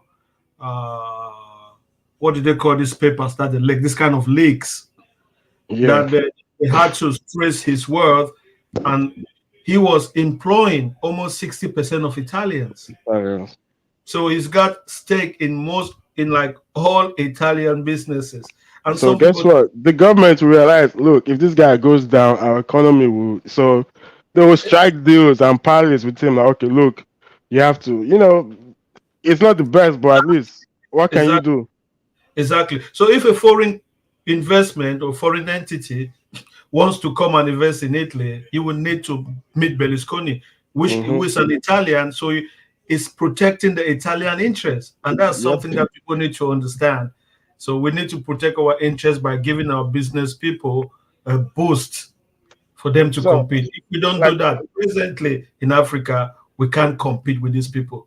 All the these people people, complaining about Dangote. Imagine if it was a British man that was building this, uh, what's it called, refinery in Nigeria. What a slap on our face that we couldn't get our shit right. That a British man had to come and save us. yeah. He will not even save you when a British man is coming to invest in any African country or foreigner. Is for the interest of his home country. It's a Yes. business. Business people don't lose their money. Business people don't lose their money. If they're coming to lose, they will leave. But he is Dangote. He's Nigerian. That's his country. That's the So only way he can actually be respected. You understand? So it's really important that we, like, I don't know. I know if someday some African countries they see this video, we just want to tell you that you need to boost your business people, give them power, give them the riches like tax exemption, let them build their empire to protect your country. If you don't do that, the Chinese or the Europeans will buy your politicians, they'll buy your country easily. There's no competition. We yes, can't sir. we can't compete now with the most African countries can't compete with nobody. There's no money. There's no money. Thank you, Yeah. Juju, for coming. Thank you. Yeah, so we are having a really high conversation here. Most people might not see this interesting, because it's just out of their scope of reasoning. So we're trying to see how we can make Africa competitive to the rest of the world with what we have. So we're saying we need to boost our business people to make them actually rich. You understand, and give them the direct access to the economy, to our economy and finance and things like that. And it's even possible, that's why we need to actually control our own money. We need to print our own money, have our own central bank. Because if the Chinese person, the China man, they can print money, China, and put it in the bank and say, okay, take this is 10 billion. Go and invest in Nigeria, go and invest in that country and don't come back. And after 5 years, you understand? I think they do that. Yeah, they The do. Like you actually. said, the problem is because the individual African currency is worthless, you know. So even if the Nigerian government wants to send billionaires to China, our currency is worthless there. You understand? So Uh-huh. that's the thing. But they can take their currency and come to our countries and establish themselves in any sector that they choose or see fit. Exactly. You know, there's no Exactly. reason why the biggest wood processing factory in Congo should be a Chinese factory, Chinese I company. tell you, my You brother. know, I tell you. Yeah. the You Chinese want are to fishing in their sea, but they're going to the seas of Somalia and Kenya to fish and do all that. exactly, exactly. The Mm. biggest firm in Kenya should not be an Indian firm, or the biggest firm in South Africa should not be a foreign. It should be South African. As simple as that. The richest man in South Africa should be a South African. The government needs to do Oh, that. Well, but the richest man in South Africa is a South African. It's just not the right color, but No, I'm just taking an example. No, I don't know who's the richest man in South I Africa. think But it's South Nick Africans Oppenheimer or somebody. have got their own special history that we can't take away. We can't take that away from them. Yeah. Unique and special. Like I'm just saying, some other countries, Congo, the richest man may not be, or the richest firm may be a Chinese firm. We can't do that. So it's really important that we adopt this Dangote model. Some Nigerians, as I said, they don't like the idea that it's got so much power. They say, oh, they closed down their four refineries, and now it's No, Dangote's they refinery. didn't Yeah, close because down the four refineries. The refineries weren't able to function because of corruption and nepotism. You know, this person becomes president and he puts his brother's wife's cousin to run it that has no experience in running that kind of infrastructure. When monies are put aside uh, to renovate or, do any kind of construction work to enable it to function, guess what happens? The person in charge will steal the money. Nobody goes to jail. So for decades, it started to degrade and degrade and degrade to the point where now, for it to run, they even have to invest more money than it costs for them to build it in the first place. But now, even when they do make allocation, they still steal the money because of the corruption. So the government has given up. Like, you know what? We're done with it. Of which in the I think 2000, they were trying to sell them off to Dangote and this other guy that owns corn oil. I've forgotten his name. But what happened was other politicians, they lobbied and they blocked the whole deal. They sold it back to corrupt politicians. You know what these people started? They started breaking it down as parts and selling it off to Chinese and Indian companies before the Nigerian government had to take it back from them. Like, the corruption is just ridiculous. So they just left it there to wither away. Sad. I can fire. Thanks for coming. We're just talking how we can make African countries be competitive, to the rest of the world. Our considering our present economic situation. How we can boost up our business people. Give them the incentive they need, give them the tax credit, give them direct access to resources so that they can help fight foreign investment. So if we just keep them and expect them to grow by their own, it might be too late, and they might not even be near, to try to fight this foreign investment. So we're just talking why do African countries don't see things like that. So I was actually using Aliko Dangote. It might not be government sponsored, it might be his own personal ability, but whatever the case, just the fact that he is that rich, he can protect Nigerian resources from foreign investment. You can't beat Dangote's oil refinery. You need a lot of money, and nobody can venture to spend that kind of money to invest in Nigeria. That would be so risky for you. But if there was nothing that big, they could just come and create all this mess. I just hope when he bigs, he grows and takes over every sector of Nigeria to me, because I think it's gonna work better. You can put like competent people. He's a cool guy, he's a smart guy, and things like that. Yeah. So that's the Dangote discussion. doesn't Yeah. have no issues. He's a humble person. He even started his construction company like 4 5 years ago. The guy is already getting government contract to do roads. Exactly. Super. Exactly. Yeah. I think Nigerian the people are smart. Sometimes they say Nigerians do things awkward. I think the present government, they have now some people that are seeing things for the way they are. And if Dangote can do one thing big, because he just grew up very fast. Like he was just doing some basic, I think, sugar, whatever. You Yeah, understand? that's what I'm saying. Because, like I told you, the Nigerian economy and the market is large. You have 200 million people in that small country alone. So if you have a product that you're making and you're the only person supplying it, you see how much money you're going to make in a short time.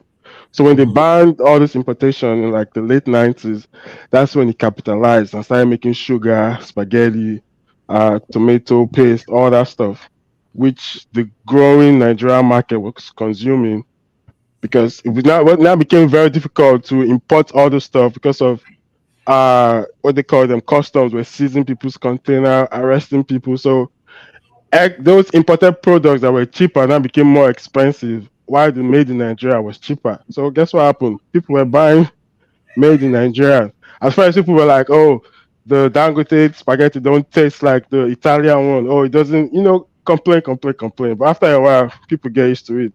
Like the local Nigerian rice, people don't like it because it's not like the one from Thailand and China. But guess what? So be it. But we like foreign stuff too much.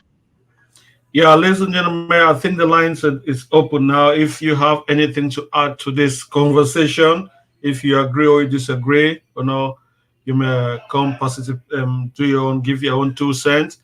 Don't just stay in the chat and listening. Or if you don't have anything, that's okay. But if you have something, we really appreciate if you can call in and give your own 2 cents and say why state sponsored billionaires is bad or is good, or why you think it's not a good idea and things like that. So we're not gonna stay long. This is really high. I understand, really, really, really high debate. High ideology. Some people might not even understand what we're trying to talk about. I get that, but I don't believe my audience is stupid, and we all can contribute. But I don't know for those of you who've been listening, but I think you get the idea. Like we're in the Pan African Alliance. If we have the opportunity to rule African countries, that's what we're going to do. We're going to get smart people. I want to say conscious people, because just smart is not enough. You need to be intelligent and smart and conscious. Then we can make you a billionaire. But of course, you must be a business minded and some kind. You must understand what's going on. You must understand the world politics, world economy. Then we can boost you, to make you fight foreign investment. I think that's a good idea that most African countries should adopt. To me, this is a no-brainer. I think that's the only way we can fight foreigners coming and taking over. Yeah, and the thing with like all these corrupt politicians, right? My thing is, if you're stealing money, right, and you're investing that stolen money back in your country, yeah, people in Africa are tolerant; they will forgive. But the problem is when they steal all this money, you go and build a hospital in Norway or or in Denmark. Meanwhile, in your village, they don't even have a small tent that people can even go to give birth. They do silly, stupid stuff like that. You know. Yeah. Thanks, Solomon. Welcome for coming to the Pan African Alliance. How are you doing? Hey, good evening. How are you? I'm good. I'm good. Thank you. How are you? I'm good. How I'm is good. it? Yeah, So I just came in like the past maybe 10, 15 minutes, so I have not listened to everything. And uh, yeah, do you yeah, want to just read? tell me what, yeah, just a short. Okay, this is no, with the Pan African Alliance. We have what we call the Dangote Model. It's just a name, but what is the idea? Is we believe that African nations, okay, we need to have our own billionaires in our own various countries. We need to boost them and give them direct access to like resource and tax exemption so that they can fight foreign investment. When these foreigners are coming to our countries, they need to meet with them, they need to have joint ventures with them, because if they are not that rich enough to fight foreign investment, foreigners may just come and buy your country. You understand? So for us to Hmm. make for us to be competitive presently in this world, we need to give these people access to resources. If they're rich, we need to add it, or if they're rich but they're actually for the country, we need to boost them up.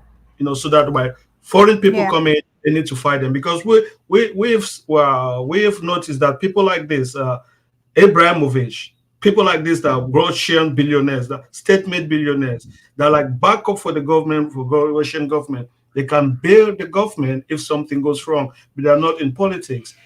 People like this, we need to have them because our own people can compete with them. yeah, And so we believe someone like this, Jack Moore, some people can he made his business from nothing.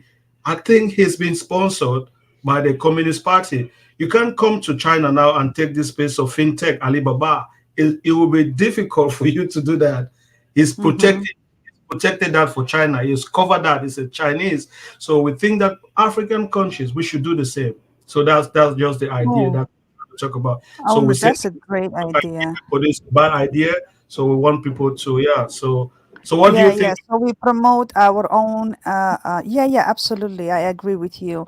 It's a great idea, and also, of course, I think also there's also some sort of responsibility for the rich ones in Mhm, Africa. Each country, we have our own rich and elite, and I think they have also responsibility. Let me just take an example of my country, for instance, right?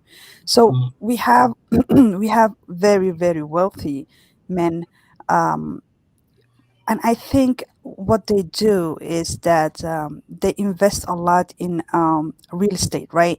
So now they're building houses, they're building hotels, they're building, and I think the government should include them in, and also I think they should, instead of building, they should build factories, for instance, right? mhm, Factories, this is important. That is where you actually get you can make your industrialization. mhm, They have to come in, they have to start building more factories instead of building, for instance, homes and stuff. Like, of course, that's what they got rich of it, but I think they should also, the government should sit down with them and say, okay, you need to invest in the land, right? mhm.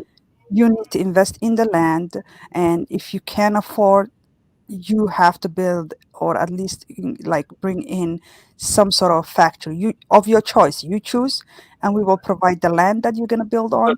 We will provide tax reduction, you know because that in that way they're also creating jobs, right? So let's say, okay, I'm a billionaire, or and I want to build. Now I say, okay, I choose a textile factory, right? The Mhm. government has to then says to me, then, okay, I will provide you a land for your factory, and I will provide you a land where you can actually grow cotton, and from there we can make that happen. And then that is something that the country and the millionaires or billionaires, for that Yeah, matter, work together, come together, and build something. You understand? Build an empire. an exactly, and that to industrialize the country is very, very important. We are lacking that sector, like in Africa overall.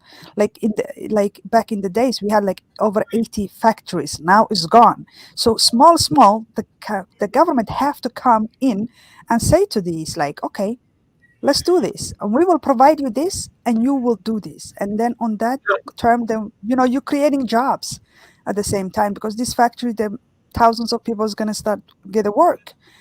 I think that's something that we also have to look into. But I do absolutely agree with you, but this was an idea that it was really in my head, like, why are we not doing Okay, that? These people are just lavishly living.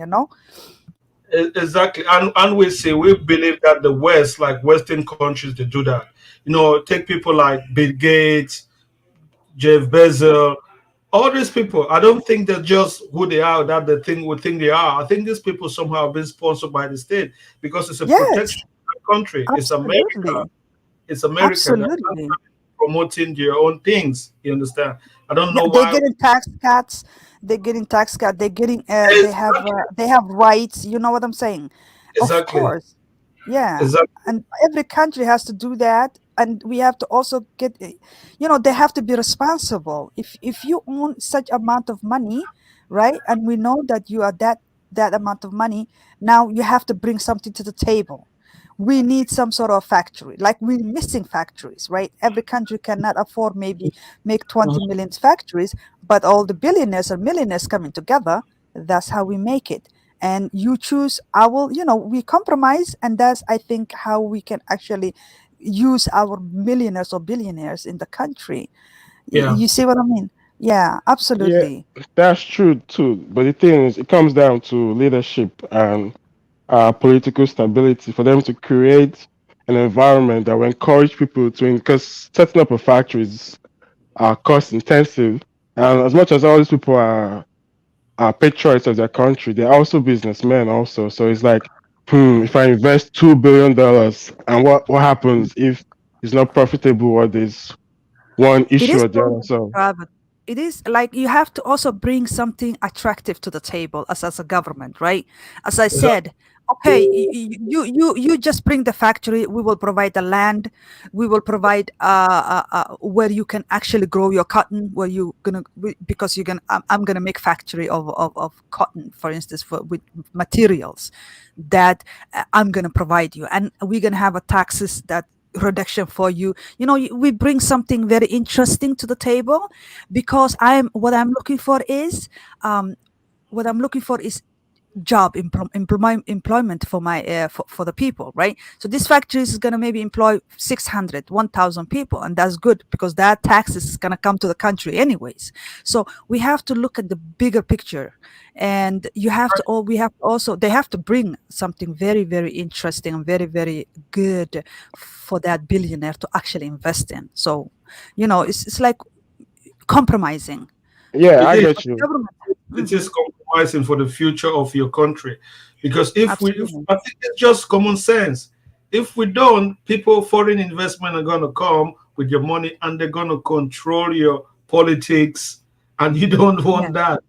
They would Yeah. decide. Yeah, like there's a reason why these things aren't happening though. Because like let me use my country for example, right? It's not like they're not rich people, but first of all, the power sector, energy sector is epileptic. So power, it's ridiculous. The logistical infrastructure like roads and rail infrastructure dilapidation. So the government has to invest a lot of money in infrastructure in creating that environment for these businesses to thrive. But Mhm. if you have government that don't have the political will, aren't interested in investing these billions in this sort of infrastructure, it would I would say it will kill these businesses, but it will make it difficult for those factories to thrive. That's just all I'm saying. So And yeah. the Mm. advantage of doing that again, you make sure the richer people are the smarter one in your countries, because it's of no use to have, well, let me not of your use to have to get a stupid person that is rich. He will sell his country without he without being Yeah. aware.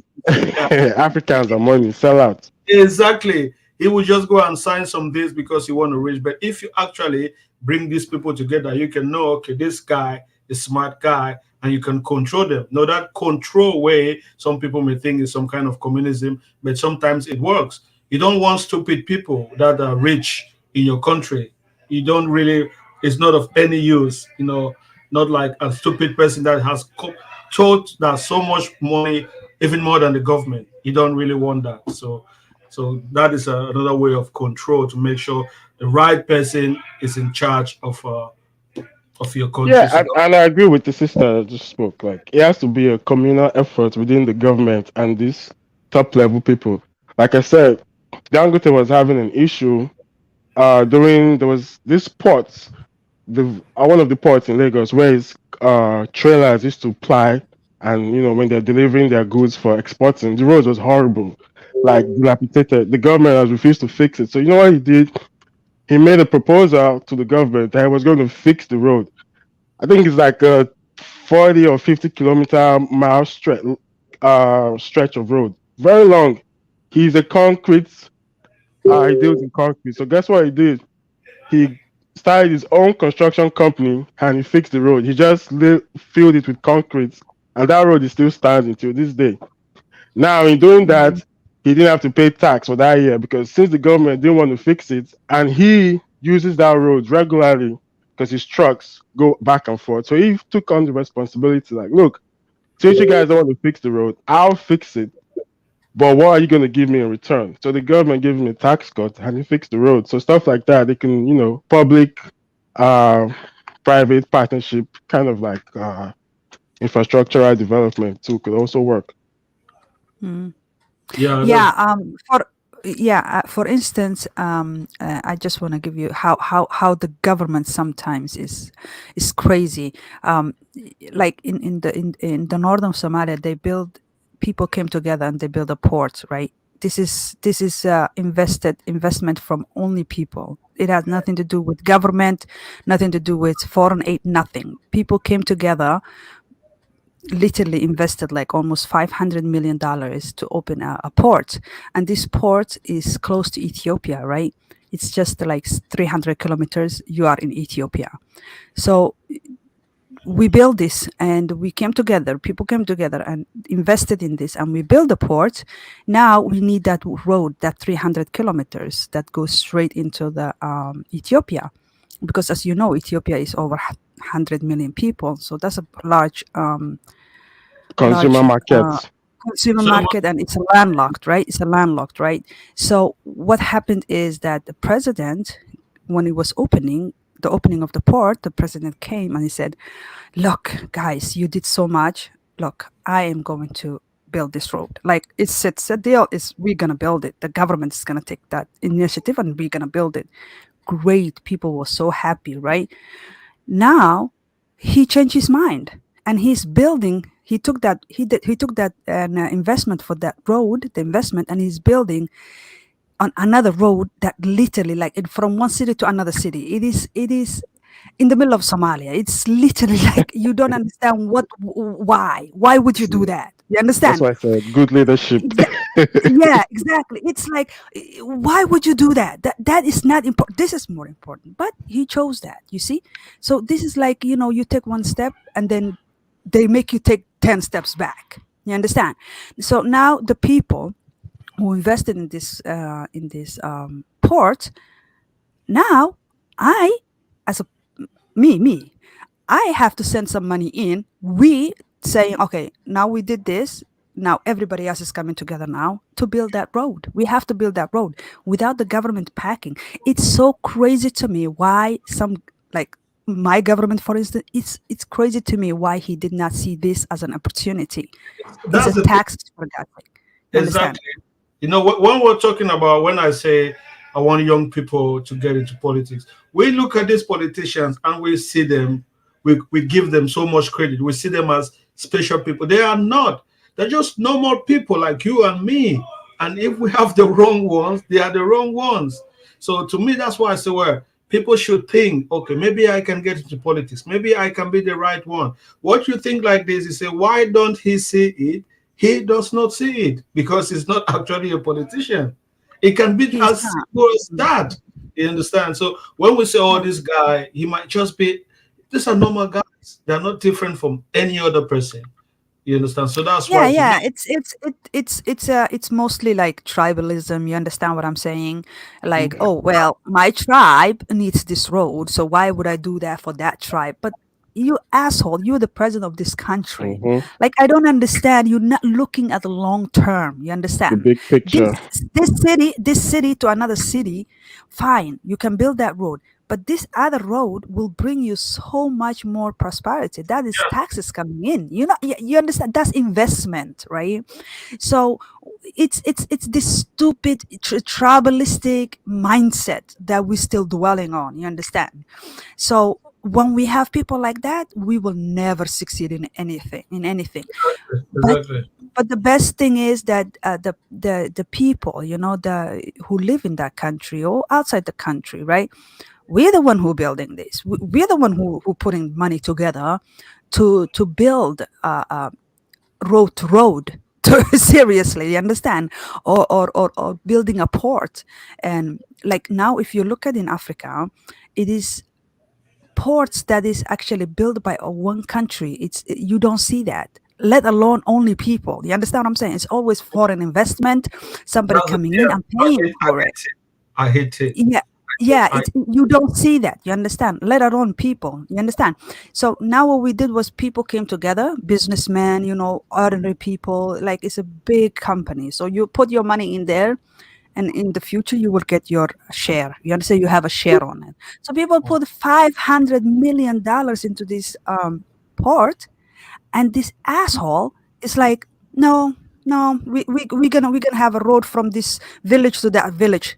That's what we're gonna have.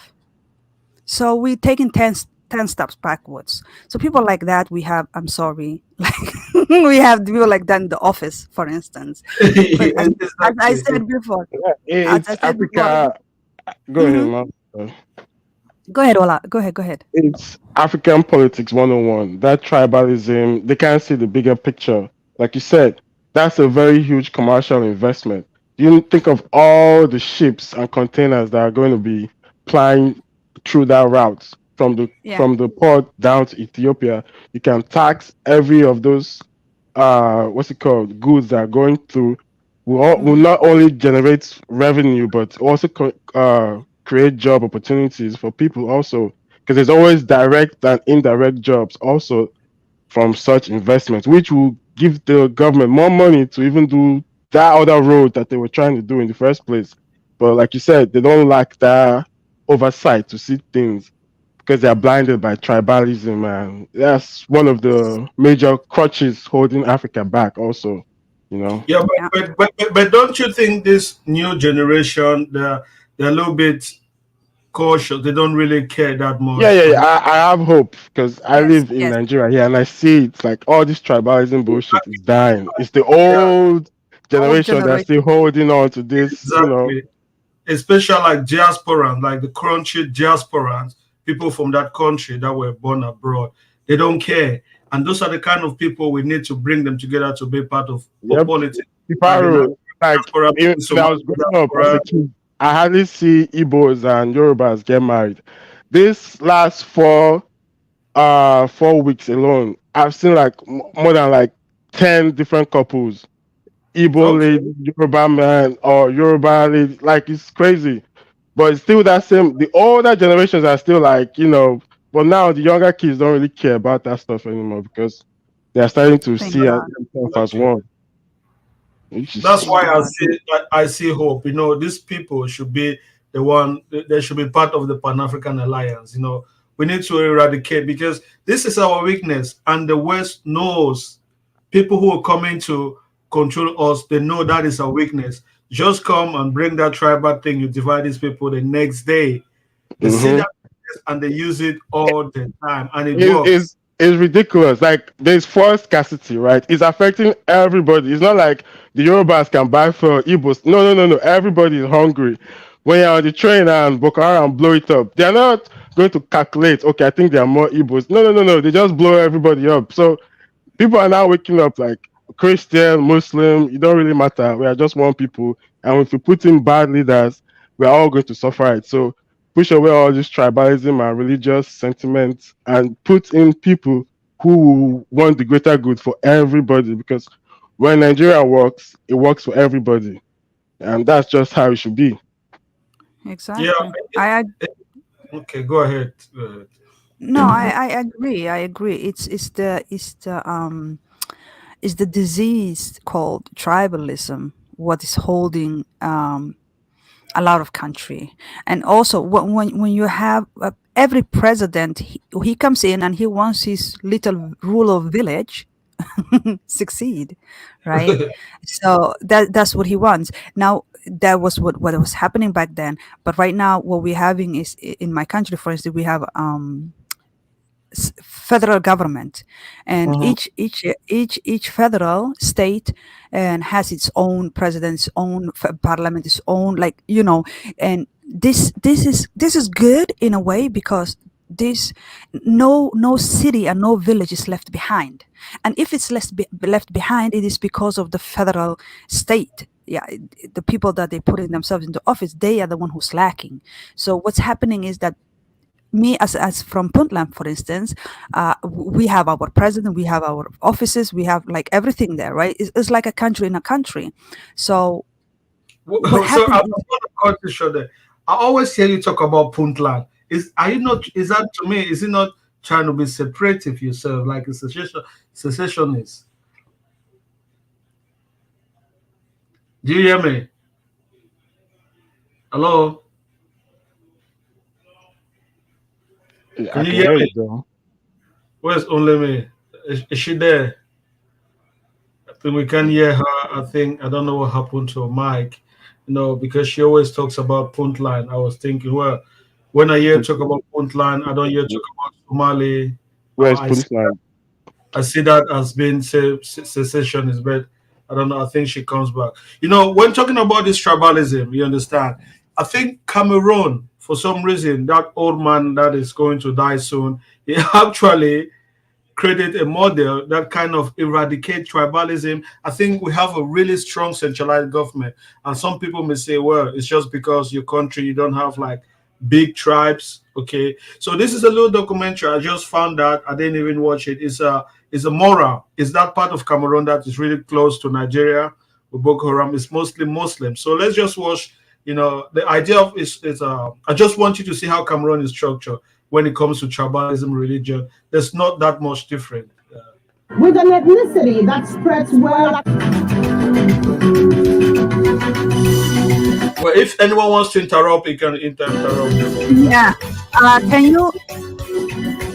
Only me. Yeah.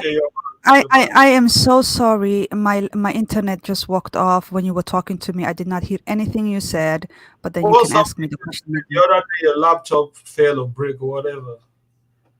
There's something about I say Puntland and then I just Yeah. I did not Okay. hear anything you said. I said I always hear you talk about Puntland. I think that is being separative. I don't know. I don't hear talk about Somalia. Why is Puntland? Why not Somalia? Or why not Somaliland? Okay. Okay, that's a good question.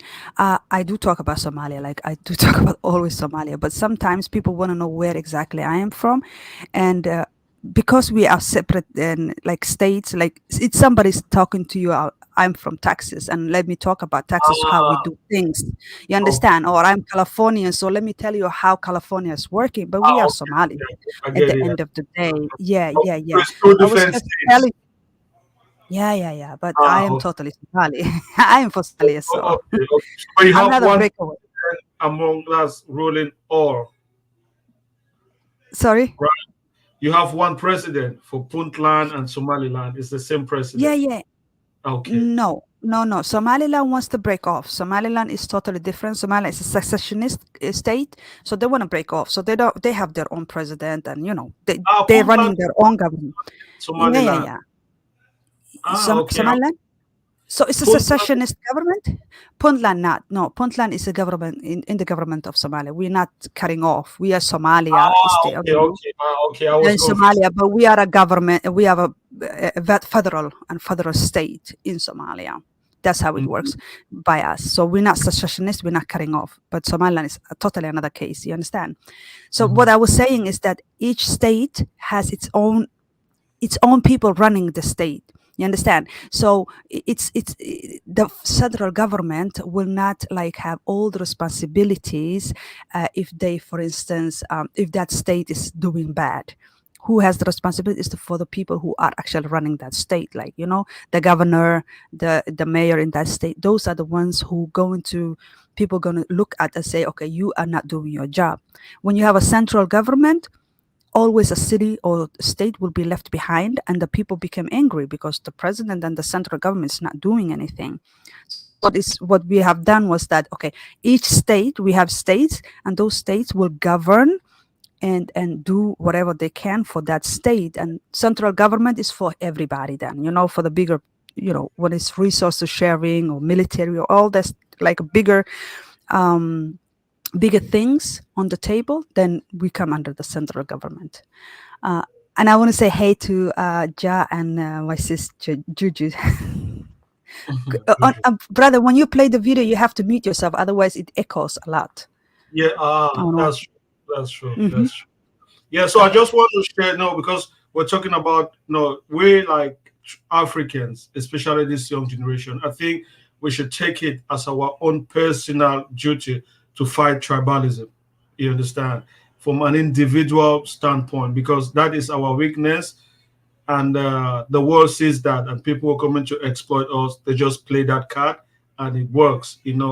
We should try to fight it in our own respective countries, because people who are tribalists are those who are in our country anyway. So I was just trying to say, Cameroon. You talk about the central government, but the way the central government works in Cameroon, it gives the states like absolute power over chiefs, over tribal chiefs, and things like that. So it has been set up that you can't really influence people if you have a government representative. We call them governor. So I just saw this video about Mora. It's north of Cameroon. It's really close to Nigeria. I had no idea. So it was strange to me that a place like this in Cameroon exists. So let's watch it and see. I think it's gonna be familiar to you, Punta.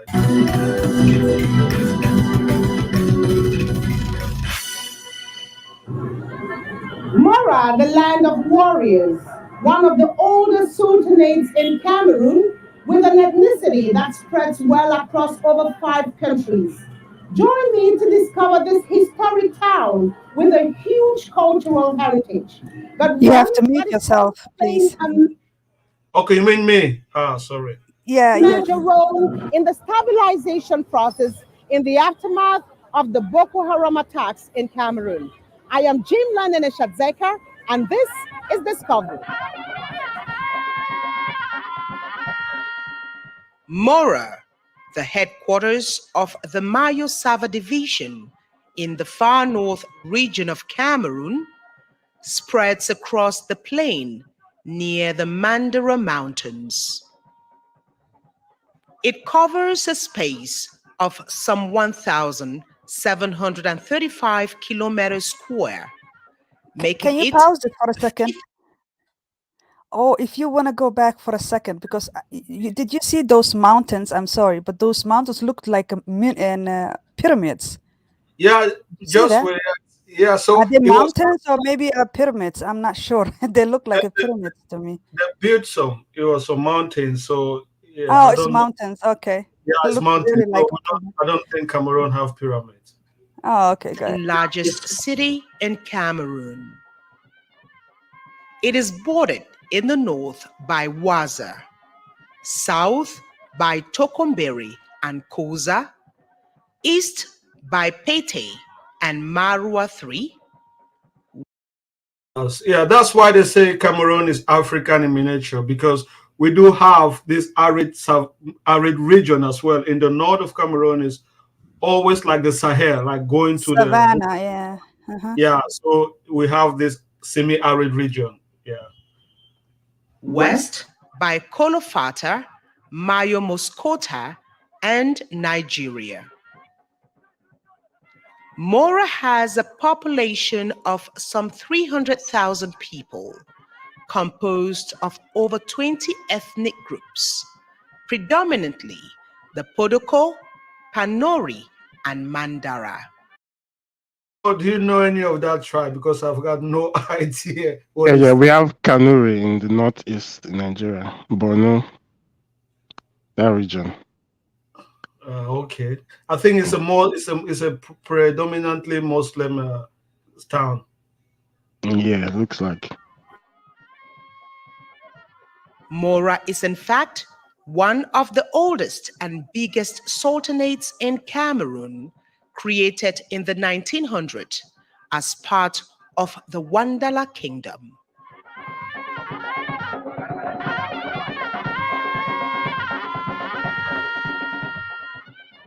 Mura Wandala, ça suffit une seule chose. Oh, okay. Now he's going to speak French. I'm going to try to what's it called, to translate. Yeah. Notre Wandala est fondé en l'an 900, 11 siècles aujourd'hui. Parce que notre palais se trouve actuellement à Krawa de Nigeria. La fondation du sultanat de Wandala, les gens venaient de Yémen. Oh, did you hear him? He said people like this sultanate. I think sultanate was sultanate. It's I think it's like a chieftaincy for Islam. So they have people coming from Yemen. I think that's why what's it called? What's this guy? Sultan is like a queen. Lima was telling me what are Arab people doing in North Cameroon. I think this is what he was mentioning, because this guy saying that they had people ride from Yemen and coming to this Mora, to this sultanate. Les pays arabes, bon, sont des chasseurs. Bon, ils sont dans la famille royale. Ils ont quitté leur pays parce qu'on cherche à les assassiner. He said they left their country because they were facing assassination, something like that. I don't know for more. Ils sont venus vers le Nigeria jusqu'à ils ont trouvé le sultanat de Wandala et il est dirigé par une femme. Bon, jusqu'à ils ont épousé cette femme. Bon, la femme a accédé, il les a laissé le trône.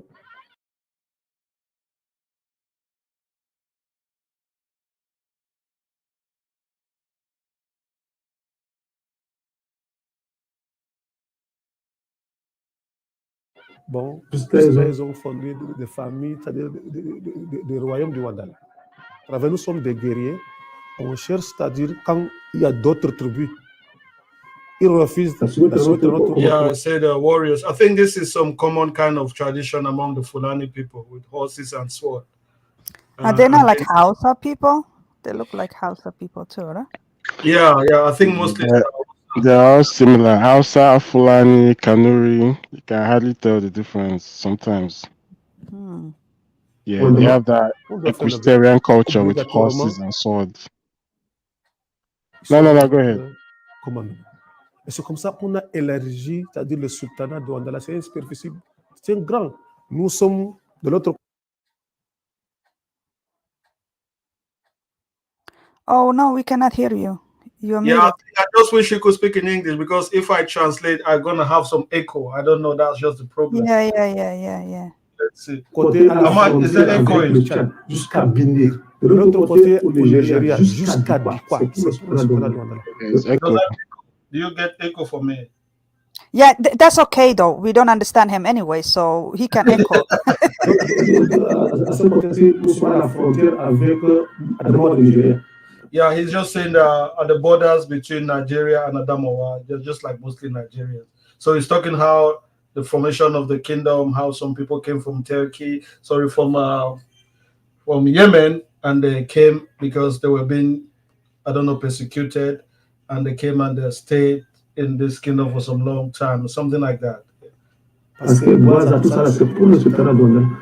C'est-à-dire que la région de l'extrême nord, c'est notre commandement. C'est pour le sultanat. Sultanate of a geostrategic move by the colonial masters, because he who ruled the Sultanate of Wandala had a grip of parts of today's Nigeria, Chad, and Cameroon. Après la guerre mondiale, les Français, ils ont décidé d'attirer des faits. Yeah, so I think this is gonna be, you guys don't gonna understand. That's a problem. So I thought she was speaking in English. I thought everything was gonna be in English, but my country is both bilingual. So sorry, guys, I don't. Yeah, so I just wanted to show you how I was just trying to say how she can how different Cameroon when it comes to. Did he say that his ancestors they came from Yemen? Is that what he said? No. That it was made up. Some people from Yemen they came together because they were running some execution. So he was explaining that the kingdom of the Mora has so many different people from all over the part of the world that came to this part of Cameroon. All the stuff are folk tales. That's how the Hausa people in Nigeria said the founder is from Baghdad or some weird shit like that. They just make those stories up. From Yemen all the way down to, can you know how far that journey would be? Yeah. I just want to see if I can. Attached to their cultural heritage within a well-organized society. Le sultanat de Wandala est parmi les premiers sultanats, la chefferie qui est bien structurée. To meet the woman commonly known here as Maflor. This native from Balinyonga in the northwest region has been living here for over 35 years. Place not the far for money country. I be Cameroonians. I get to stay for any place where I like. I live with them without any problem. I buy this place, I bill, as she done. Problem meet on me or I cry. I broke my foot, all man come. I came here since September 2013 when I graduated from the Higher Teachers Training College. I was posted here. So far, this is my first post. When I arrived here, it was like I was not in Cameroon because our foodstuffs down there, we don't find them here. It was difficult to feed, but with time, I had to adapt. In that north part, they have what they call Hamatan. It's a really dry cold. Sometimes it's sunny, but there's this Hamatan dry breeze that is really cold. it will make your lips crack. Sometimes it's really cold. Don't be fooled by the sun. Sometimes they really have cold over there. The people of Mora, generally, they are good, they are hospitable, and they love people, they treat people like their fellow brothers.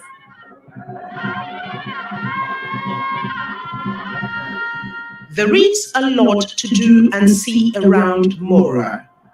Its potentials are enormous.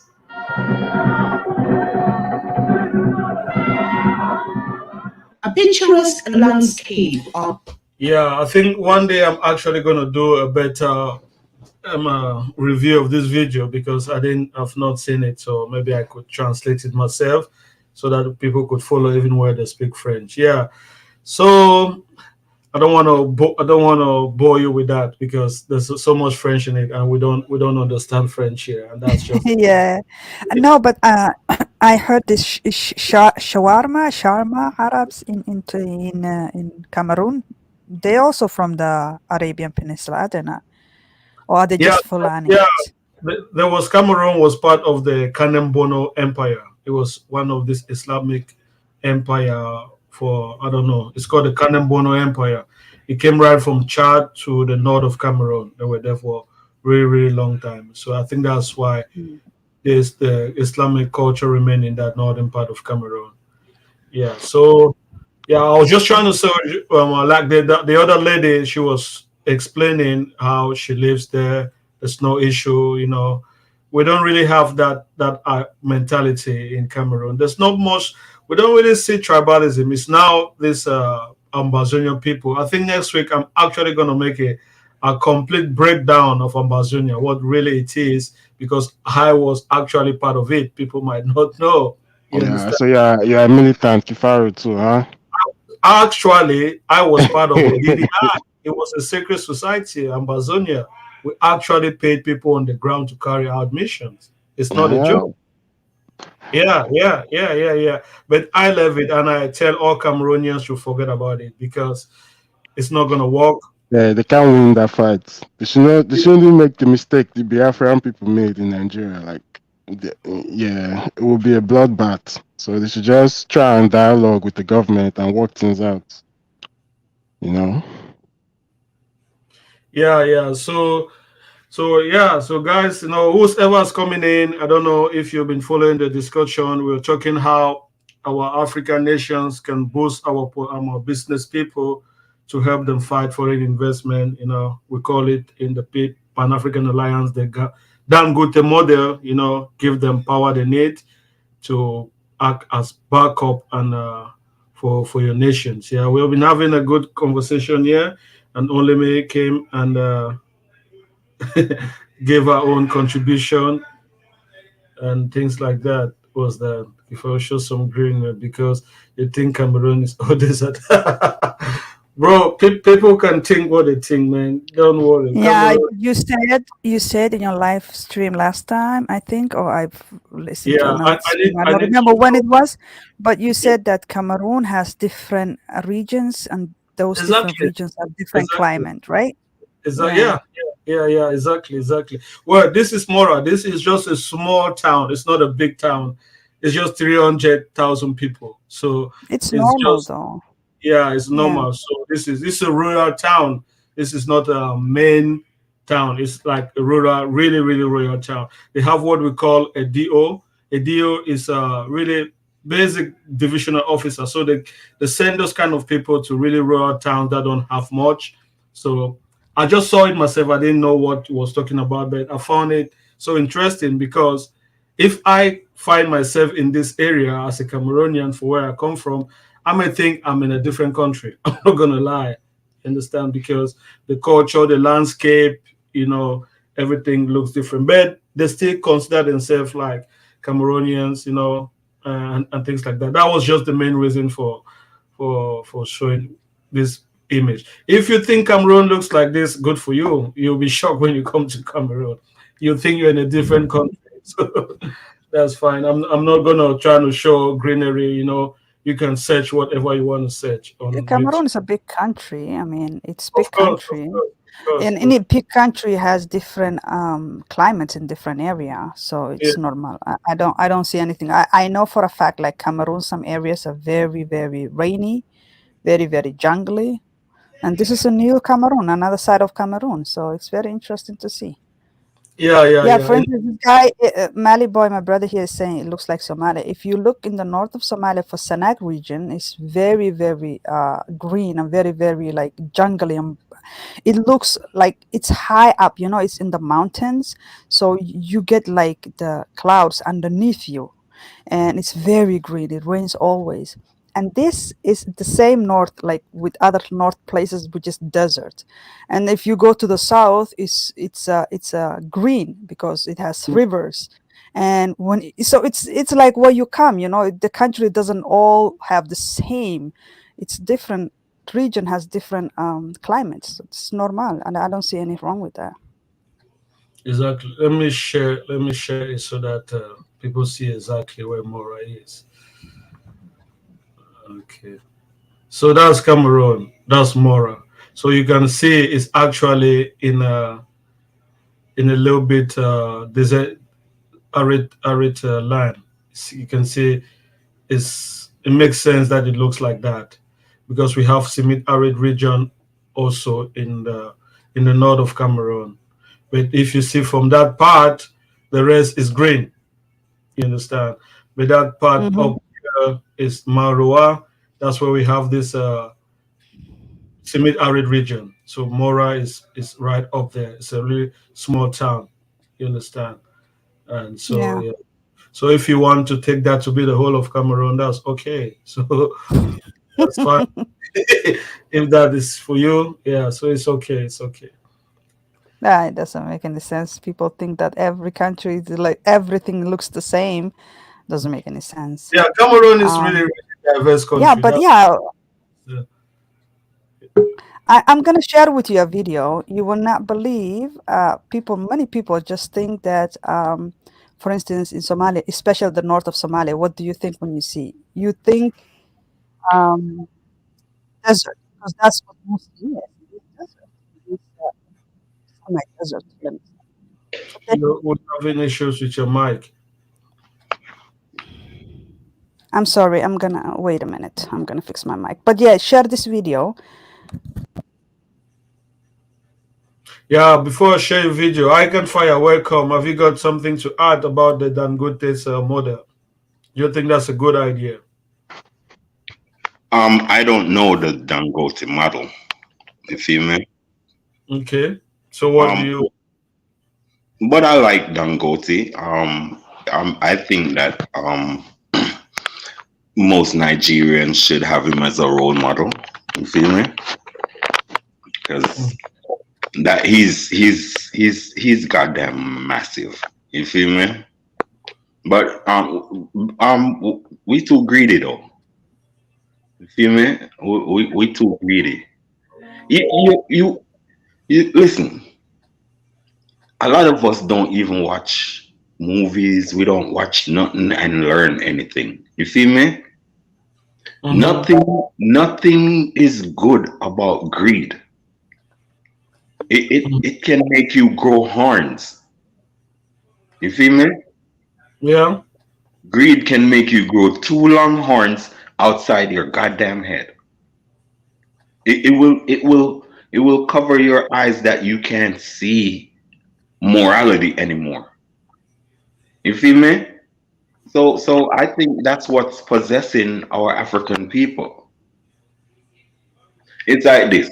Togetherness can make us rich, but we blind to it. We can't see it because of greed. You feel Yeah. me? Yeah. Great is bad. And So that's how do what you fight that's great in what Africa? I can fire. Sorry, huh? brother.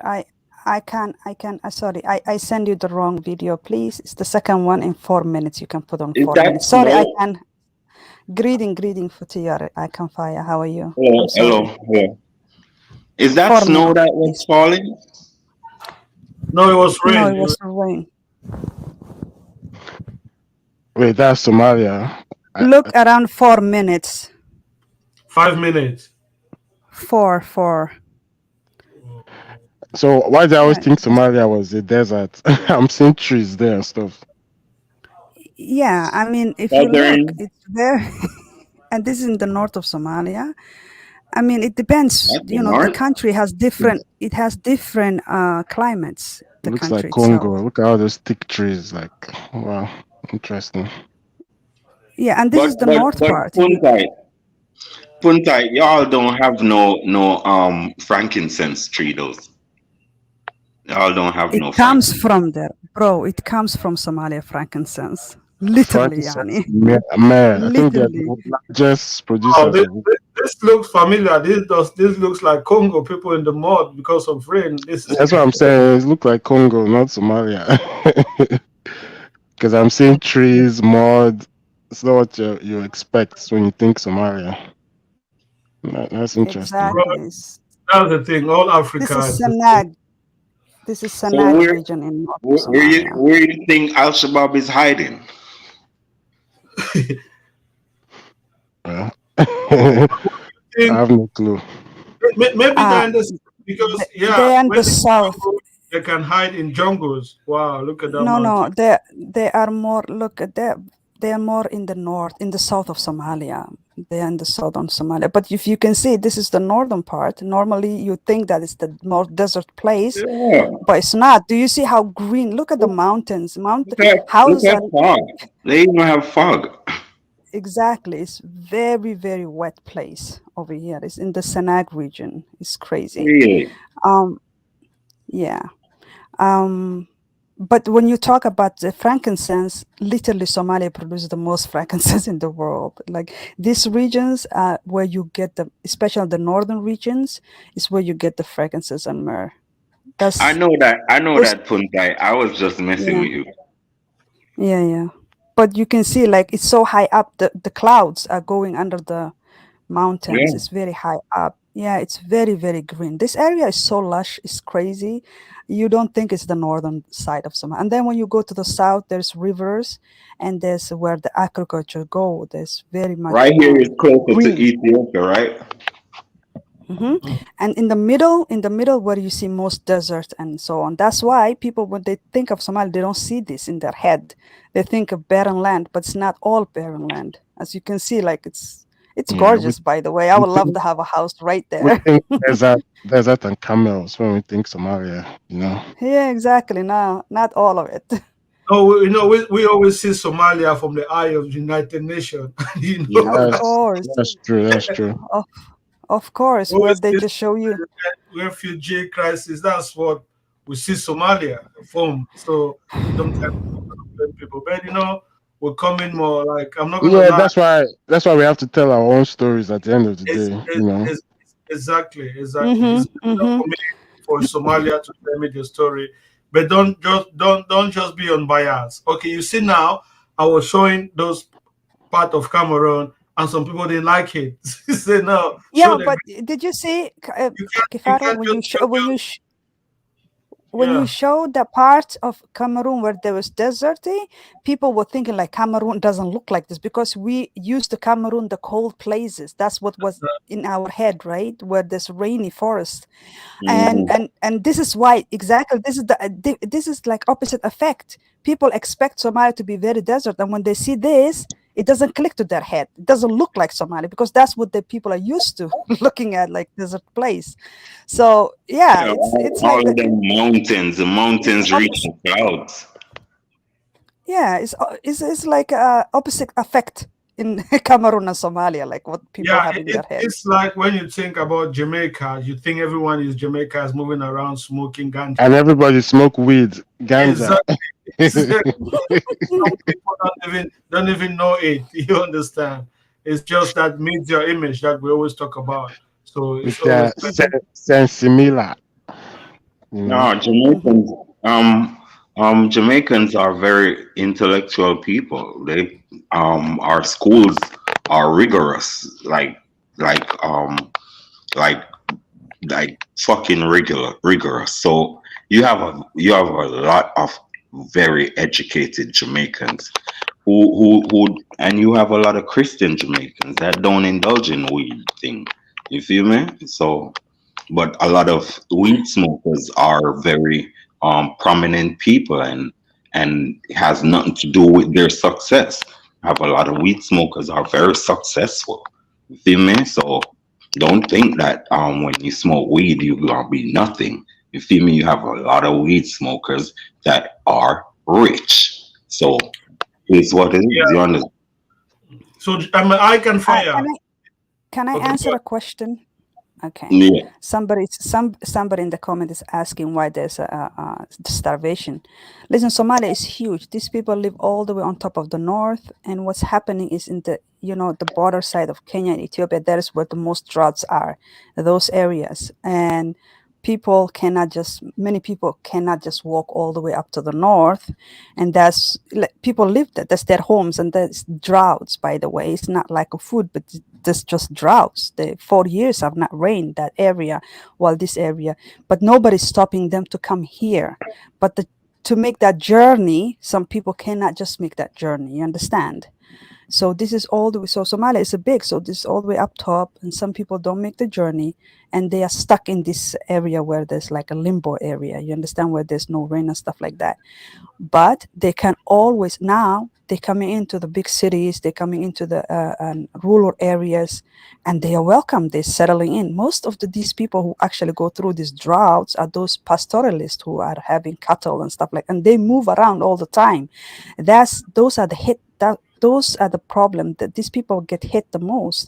But people who live in the cities and in the rural area, they're living fine. And now they're coming into that, and they have like their own place. Nobody's stopping them. So I'm just gonna say that why are they letting their brothers suffer? Let me No, ask. they're not letting. It's just that they don't make the travel to Let me come ask there. something. Let me ask something. Mm. You Nigerian, the Yahoo boy. What are you doing about Nigeria, man?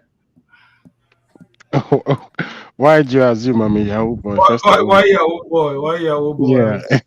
Why can't this? Why can't I be a successful businessman? Why do I have to be a stereotype? You sound like a Yahoo boy, man. The way how So you sound is how like do that's how Yahoo boys sound. You feel me? how many Yahoo boys do you know? Have you met? How do you know how they sound like? It just sounds like it could be a Yahoo boy language, accent that. You feel me? Nah. You see, I use that name because people have bastardized that name as the Nigerian prince. So I'm trying to turn it to a positive, and that's why I embrace it. It's not. I'm I'm not just a Yahoo kidding. boy. I'm just kidding. I don't know what is a Yahoo boy. No, I know they are gangsters, but as I said, even those people can make the country better. We just need consciousness, man. Yeah, All we I can. need is Yeah, I think that's what we are talking before. You can't give stupid people power or money; they can't do nothing with it. So we were saying with it, the Dangote model is for you to get the right people and give them the power and the finance and give them access to government resources so that they can use to build the country. Yahoo boys don't do nothing with money. They just like want to flaunt your money. They don't really Yahoo think boy just get money and get girls and talking cause about commotion around town. They I don't do exactly. know, nothing. You They can't I be don't. talking know. about Yahoo So boys when that's you what I like about what you said, Kifiro, about including consciousness in our choices of yeah. people. You see me? It's like if you're not choosing someone with a conscious persuasion, it don't make no sense how smart you think he is. Exactly. He must be conscious in so many Yeah, things, of it's course. gonna be useless. You know how much intellectual useless people we have? We do. Exactly. I'll give you an example. My uncle, okay, he works for the like high court. He's the toppest magistrate that a person in my country can be. Okay. So when they attain that level, they send them to the high court, of Cameroon. That's the highest Yeah, yeah. So The Supreme Court of Cameroon. yeah, yeah, the Supreme Court. He is a judge in the Supreme Court. So they're just so because they don't actually retire. So they just go there and sit and wear that colonial wave, whatever, with this big red gown. These people they have respect in the country. When I Yeah. talk to my uncle And 101, what you have to say about them? They when I talk to intellectually stupid. when I talk with my uncle 1 on 1, he is not smart. Sometimes he calls me and say, "How can I do this thing?" But people don't believe. He thinks I'm some kind of a genius. But when that guy steps out of the house, he's got like maybe 4 military people that can come and take him and escort him to his office. You understand? His presence Yeah. makes people scared of him. But at home, that guy, I don't know, I don't want to say stupid, but he's not as conscious as people see him to be. And that's how we Africans. So when you know people for who actually they are, that's where you can judge them. But just Yeah, looking and these that politicians, that the that means they have lived their life fighting for nothing. They yeah, they yeah. have they have no real direction in life. You feel me? Yes, And that shit is defeating. It's like this. We can't be black people and act like, oh, we have never been through nothing. We have nothing to fight for. But yet still we see we have never won anything. We have never went up against anybody for anything. But still people on the winning side of us. What the hell we gonna do about it? We gonna just be born a man and die as a fucking little boy? That's how we gonna do? And that's how I think about life. You feel me? Find something to fight for. You feel me? Look if anything is wrong with your people and fight for it. exactly, exactly. Yeah. I What think kind of look wrong you? the, Yeah, the go ahead. present the present generation, we should be the one to take over. That's why this Pan African Alliance thing. I want people to take it serious in your own way. Just believe you're the one to make that change. Stop talking I about want to tell you this. I want to tell you this, Kifiro. It's an uphill journey. I'm glad that a lot of people is assuming consciousness, but me, I've been in this long term, bro. People like disorder. Mhm. People like disorder. Some of them they like it so much that they don't know that it gonna come to their door. You feel me? People don't realize that what you support, you're not gonna want it to come to you. So Mhm. why do you support the bullshit? You feel me?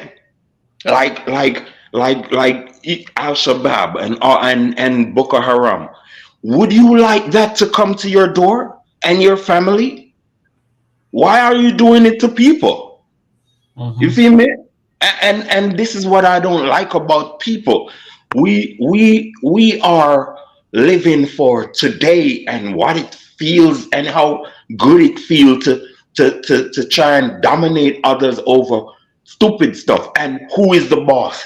A cracker. And we don't look at these things and be like, why would you do that?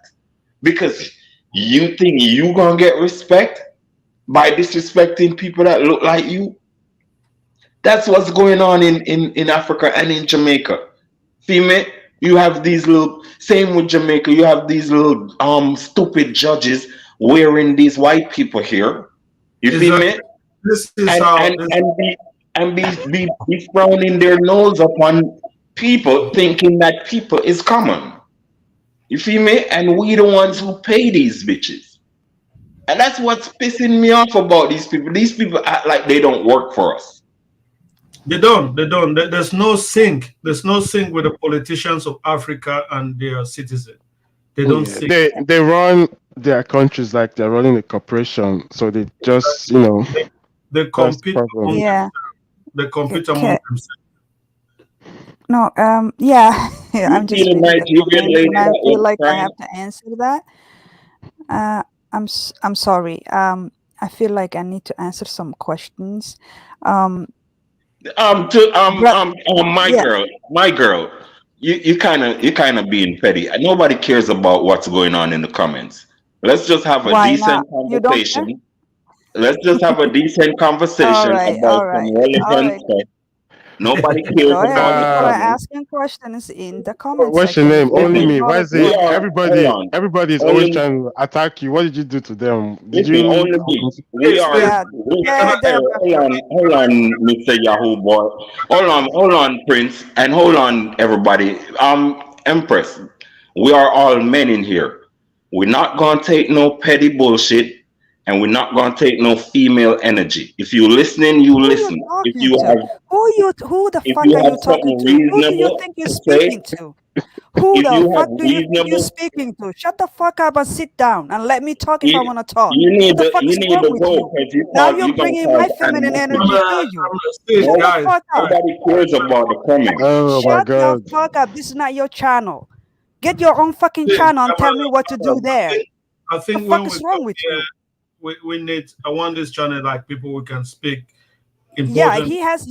You this is understand? not your channel, I can fire. So sit your ass down. I don't Only like to person who take can tell people. me I don't I like to can take from. disconnect. I don't Sorry, like to go ahead. disconnect people from my stream, but if I don't have the choice, I will do that. I just want when we come, let's get into the conversation and just focus. That's why Yeah, he's sometimes very disrespectful. You see, Kifaro, I please have not said don't be anything to this grown disrespectful. ass man. I'm Don't be being very disrespectful disrespectful. to Are you my trying to interject what's going people on in the comments? Nobody cares about that. people who Nobody call. cares what you're saying either. So shut the fuck up. We need to Stop being respect disrespectful, yeah? one that call. You need We to need be a woman. to call on their And own. you need to be a man and shut the fuck up. Oh my God. Yeah, What's please. I think okay. You think a That's woman should talk to a man get that way? get your fucking channel and tell me what to do in there. This is not You your channel, you bro. too liberal. You know Chill you your need to go ass back down. to Somalia because you don't talk that way in Somalia. Don't talk to me about my country, yeah? You have no idea what my country is. Calm Stay in your down, lane. calm down. You're not from I don't want Somalia. this. I don't want this to go into that kind of role. Nobody cares about the idle talk. Talking about the Dangote's Shut the model, fuck up. how we can make Africa better. So if you cannot contribute in that line of a discussion, then maybe you will end Yeah, but he's just attacking me for no absolute reason. Like, what the fuck is wrong Pharaoh, with what do you think about Ghana choosing kind of putting down the US dollar and kind of want to take up gold? What do you think about that? I don't know about. I've not seen that so much, but we're not talking about Ghana. So okay, I wanted to ask you a Yeah, question. but Who's we're talking about, the go. richest man in Jamaica? Repeat that. Who's the richest man in Jamaica? Is he a Jamaican or Chinese? It's a black Chinese. I think it must be a foreigner. I don't. I'm sure it's not. No, I Oh, think it's a black Jamaican Chinese. It's mixed. oh, you mean leeching? Yeah, Lee What you Chain call it? something. I think Leeching.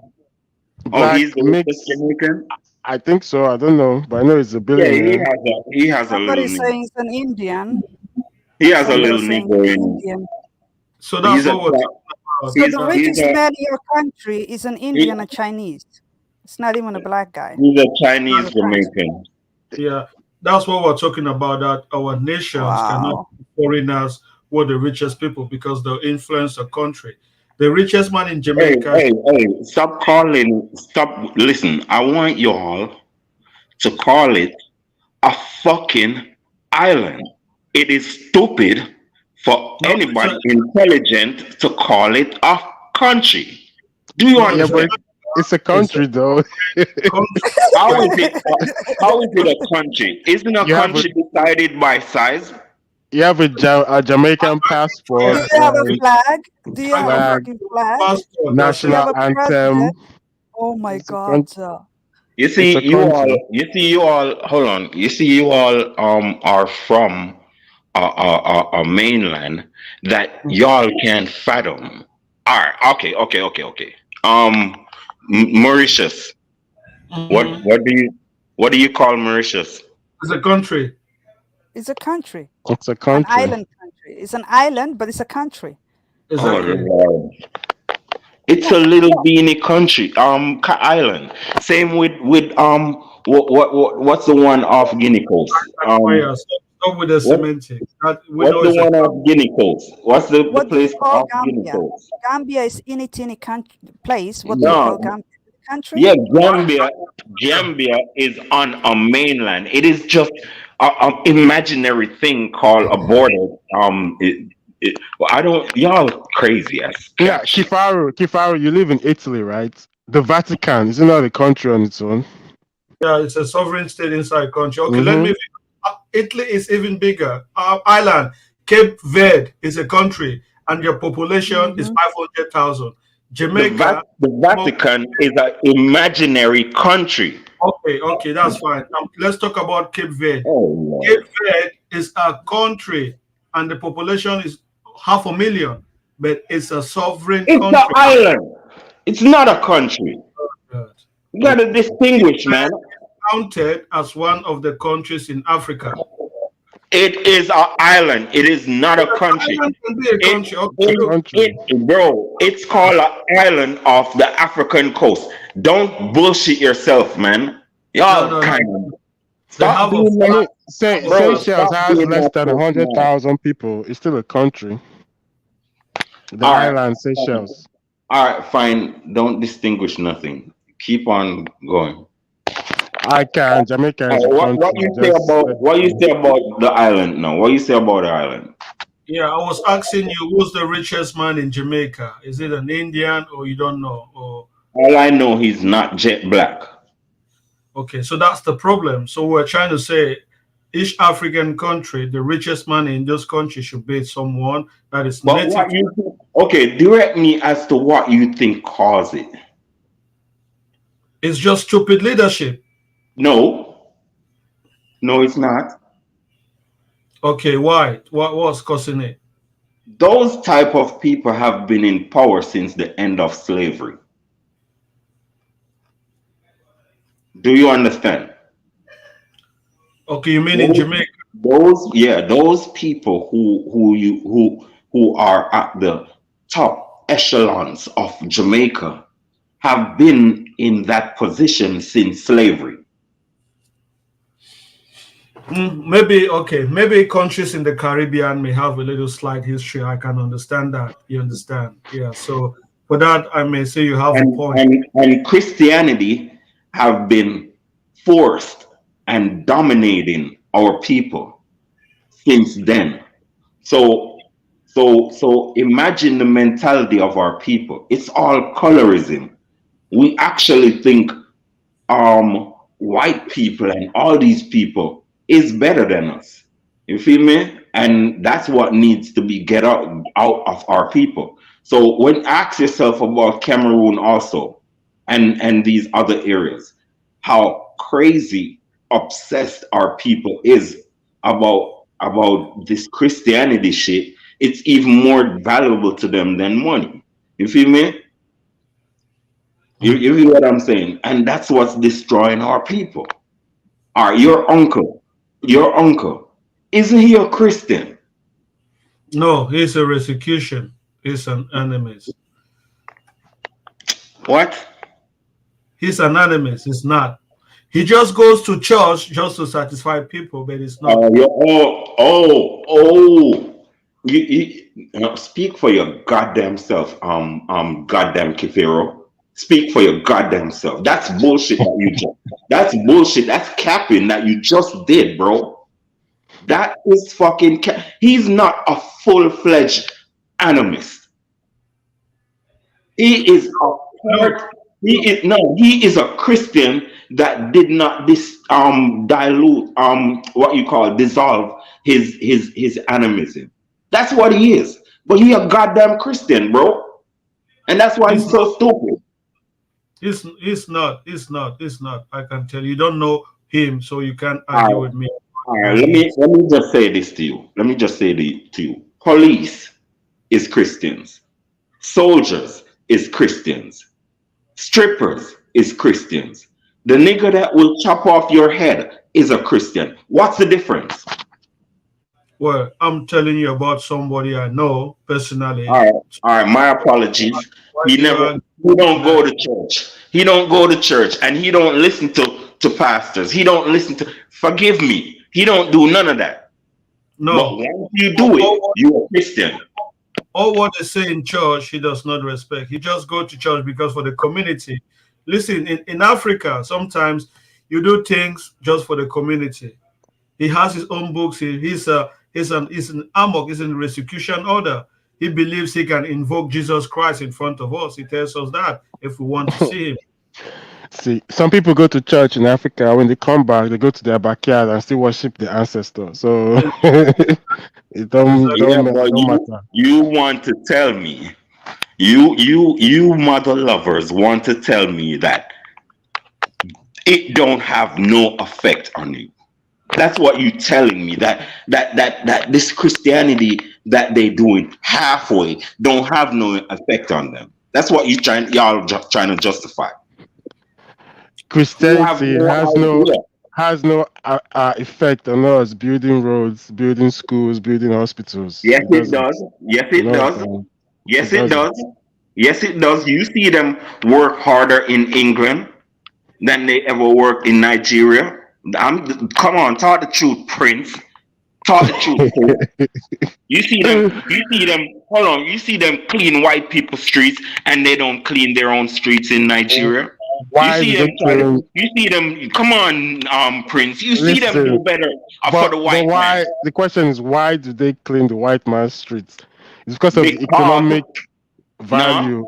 no. Let me speak. Because it's Jesus they're working for, Ah, and no. white man is Jesus. It has I'm nothing to do telling with you shit. Jesus. No. Yes, if they're doing better. They're doing better for the white man because he's closer to Jesus than them. You don't understand the psychology, See, Prince. when I left university, my first job, I was working as a teacher. I was being paid at the time, if you estimate it to dollars, like $50 a month. Exactly. It's So the if I'm working $50 a month and someone tells me, look, I clean toilets in a strip club in Italy and I make uh 10 euros an hour. I love Why? what you're saying, Prince. I No, love what you're saying. it's Wait, reality on Prince. ground, I you love know. and respect what you're saying, Prince. But guess what you really saying? You really saying that the bitch ass Christians don't care about you. They don't want to see you better. You know why? Because you are a Negro. You feel me? That's why they don't spend time and fix your streets. That you and your kids gonna look better. That's why they don't spend time and give you no services. Because you're not, you don't look like Jesus. You look black and ugly, things that they don't like. no one's thinking like that in Africa. I Yeah, Nobody's thinking you like that. I can lying. You fire. lying, Nobody. Kipero. You lying, Kipero. You, I Kipero, can speak fire. the goddamn truth. We are Africans and we live in. Okay, I don't know of Kifaru, but at Mostly, least I Hey, live here. all right, So let I me can speak fire. about Jamaica. Let me speak about Jamaica. I can Let, fire. let me Let me speak tell you about about my country. Africa. All right, You go, will go, speak. go. Yeah. People in Africa are driven by money. That's the only thing that drives them. exactly, that's the only thing they see. Dollar signs. Lies, It's the lies, That's money all. that lies, drives people in lies, Africa. You don't, lies. Let me I can speak. Dollar Hold fire. on. signs. Wait. I All can right, fire. wait. Let me finish, then you will talk, please. People go to church in Africa just, well, some people actually believe, but some people just go because it's an activity.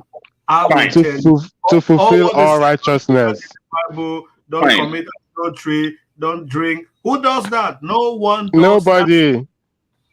Don't All look right, can at I? someone All else's right, can I wife. speak? Can Who I does speak? that? Yeah.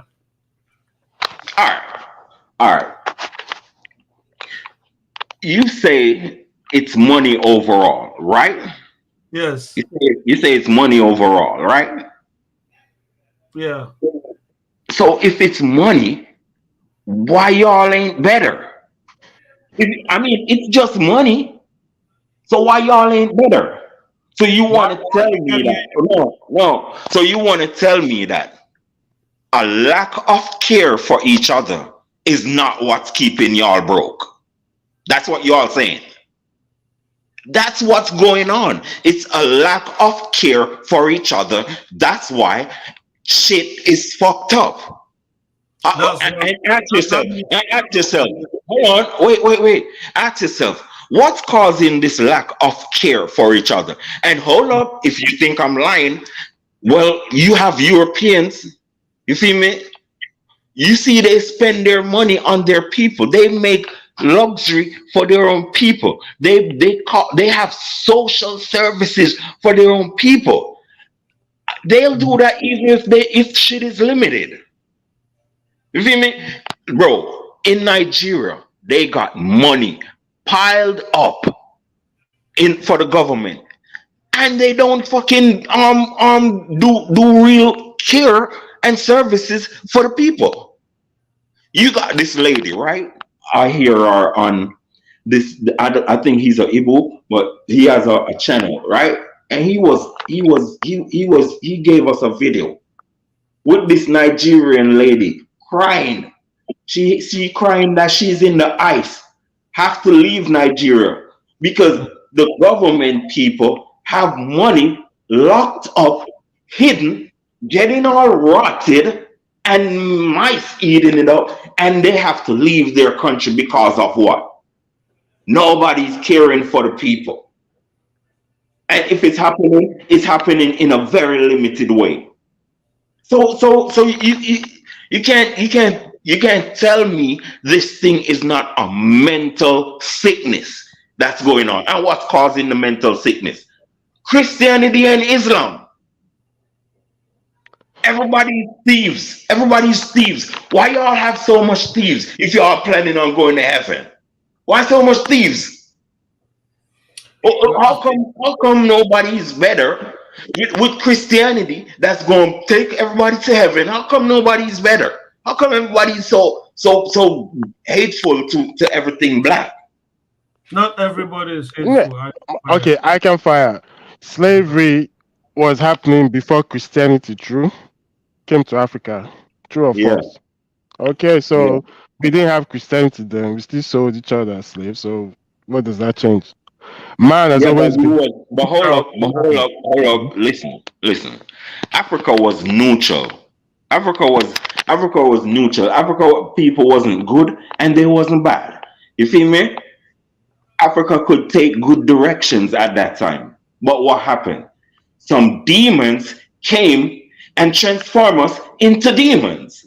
And now we are fucking demons. And who is affecting? Who is it affecting? All of us. Look at this place that you just brought up, Kifiro. It's an island. That's not a country. What is a fucking island? Oh my god. That's just semantics. I can fire. We know. So I can fire. Let's agree. Let's just say you're right. And Christianity and Islam is the problem. How did you get rid of it? By Pan-Africanism and African consciousness. How? By transforming the curriculum into a more advanced and intense African history study and Black history study, so people can know themselves. You see, the problem is, hold on. You see, the problem is it's a lack of knowledge about self. That's what's going on. So there is no loyalty to self. There is no loyalty to your people. There have been no dictation. There have been no what you call in your education system. A system where you teach each other to love your blackness and to respect your blackness. There is nothing like that in the curriculum. And that's why y'all turning out idiots every day. So what happens when the people reject this curriculum that you're trying to place on them? What do you do? Me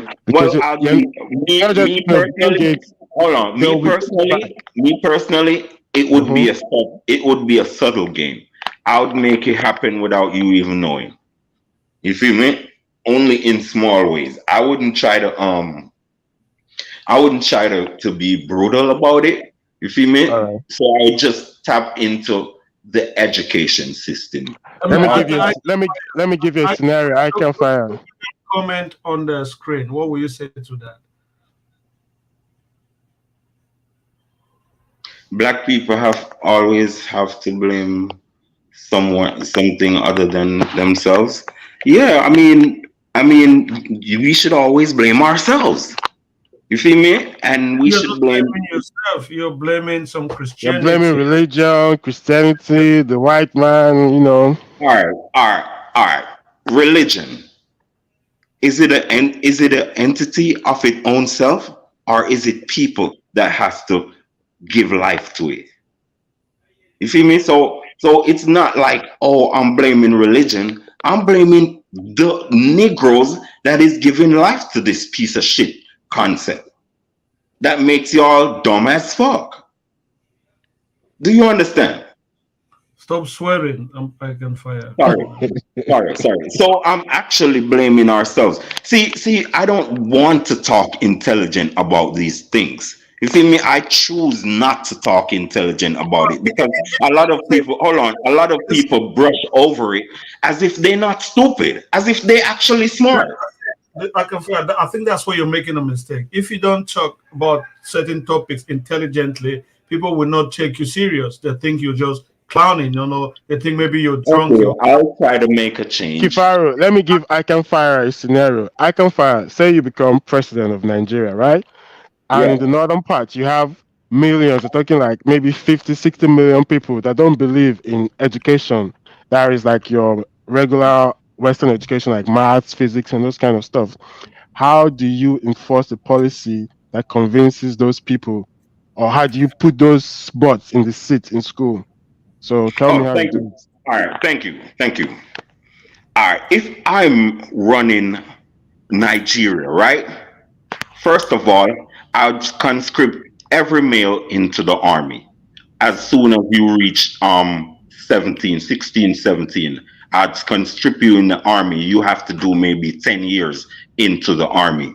You feel me? And into the army, I will dictate terms. You feel me? As for the rest, as for the rest, whoever is what you'd call taking up arms, I try not to kill them. If I catch them, you lose your index finger. You feel me? So I won't make you. Sharia law. No, but I would do it for African consciousness. So I know that I need my people, so I wouldn't kill you. You feel me? I want you to continue living. You can do farming still, but you won't be able to fire a gun. You feel me? So I'd try to do that because I understand those people. You cannot reason. You cannot reason. You feel me? You have to be non-tolerant. You feel me? But I'd still try to save your life. You feel me? But I would try to convince you that because I'd treat you properly. I would not I would not make do hate on you. You feel me? But I would um be aggressive if you aggressive. You feel me? But my rules gonna apply. You gonna have education and you gonna have a Pan-African education. You feel me? And who don't like that, I'll be forceful on them. You feel me? And if you can't Forceful, fire, if forceful you how? can, I'd prevent you from firing a weapon if you fire a weapon. You feel Yeah, me? yeah. We got you've got Kaiser. No, Ram Aposa. Ram Aposa. What have you got to add? I think you've been Yeah, here man, before. this guy is low IQ, man. That's all I can say. Like, what am I hearing? Guys over with the dust. Yeah. Listen, man, even Nigerian Prince, this is not even dust, man. This guy's just talking about his emotions and his feelings. Okay, look, I can find Hmm. religion has nothing to do with why Africa is where it is.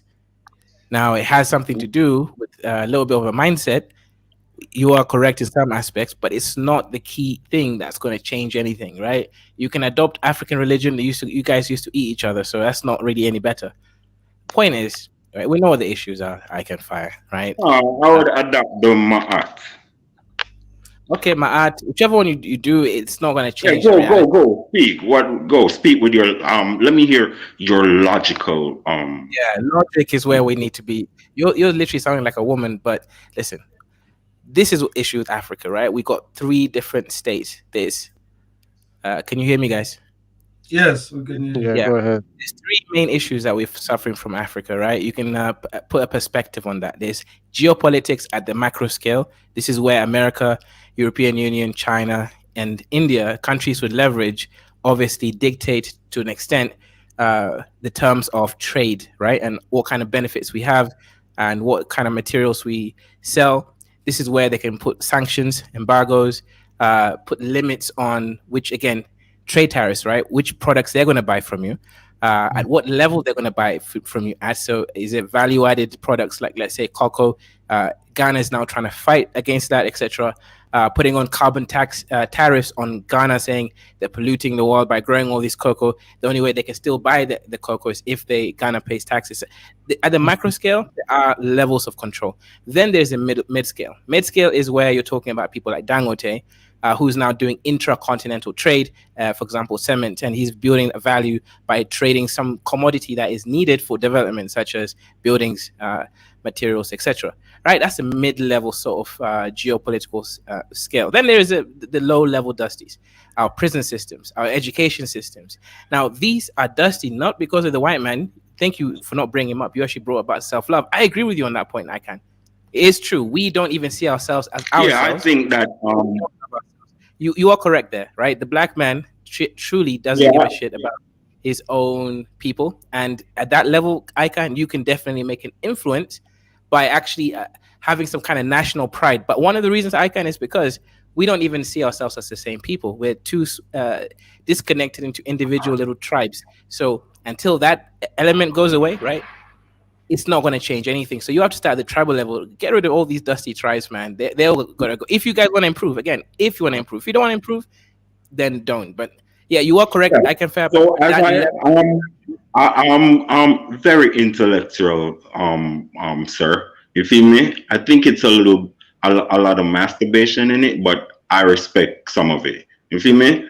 But it's the I same don't thing. disagree with you. What I've said is It is as I your said, it is point the is same only thing. relevant. Well, hang on, As hang I on. said, I haven't I appreciate that. I hold on. I appreciate that you actually saying everything that I'm saying. You feel me? Yes, Because none that of level of these large entities is going to survive without some sort of African consciousness, black consciousness. They are. You see, you don't understand. It takes what you call stability for companies or whatever to survive. What's causing the instability?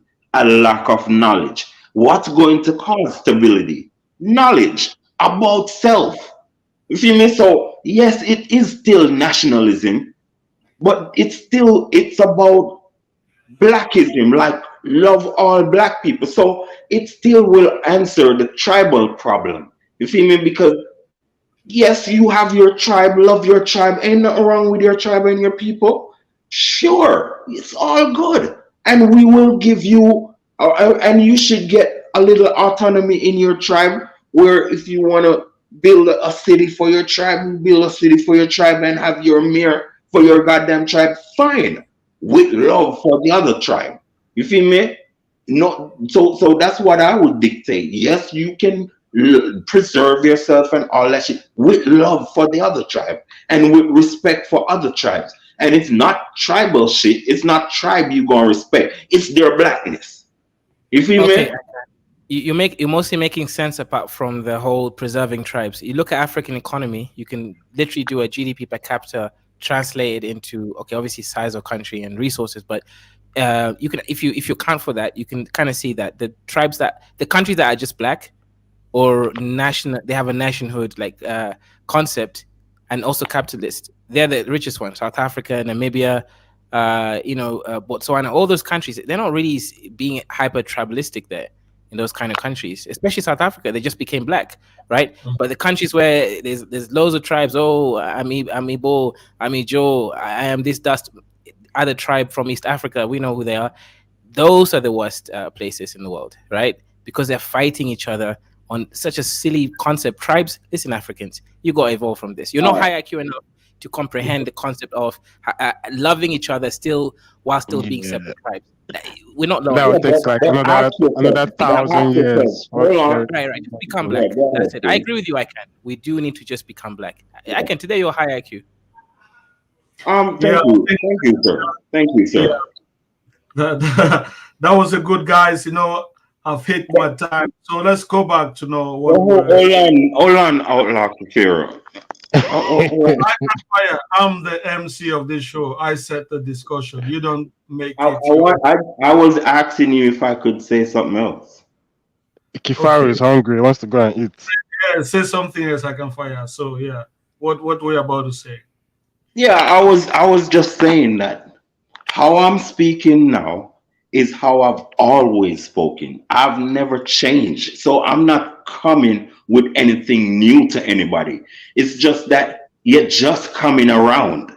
You feel me? So I'm have to give you such as Kaizoria, that you acquiring some IQ. You feel me? I respect that. You feel me? But I have to. The reason why I'm speaking this way is because y'all wasting time. Y'all taking up space and taking too long to get to the program and deal with what we must deal with, and that is black love and the pursuit of black dominance in Africa. That's all. Okay, thank you very much. So yeah, guys, so let's get to the question, the Dangote model, if you're just calling in now, we're talking about how we Africans, like members, and affiliates of the Pan-African Alliance, how we can actually promote and boast our intellectuals, like great business people, give them full access to government resources, tax exemption, to make them powerful enough so that they can build our state and fight foreign nationals, foreign investment. So that was the main discussion that we just called out the Dangote, because we say most European countries are doing that. We kind of cited this guy Roman Ibrahimovic. We actually believe he's been sponsored by the Russian Federation.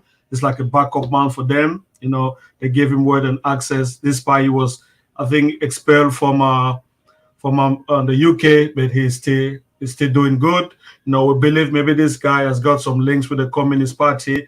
He's sealed the China space when it comes to fintech, AliExpress. You can't fight that. He's there, and the government is going to continue giving him the finance to make sure he takes that space. That's what we need to do. So we're talking about Dangote as well. Some people believe he's just a self-made millionaire. Some other Nigerians believe he's been sponsored by the state. But we're saying whatever, he's trying to protect the interests of Nigerians, oil, especially now the oil, because it's a mess. The government can actually handle it.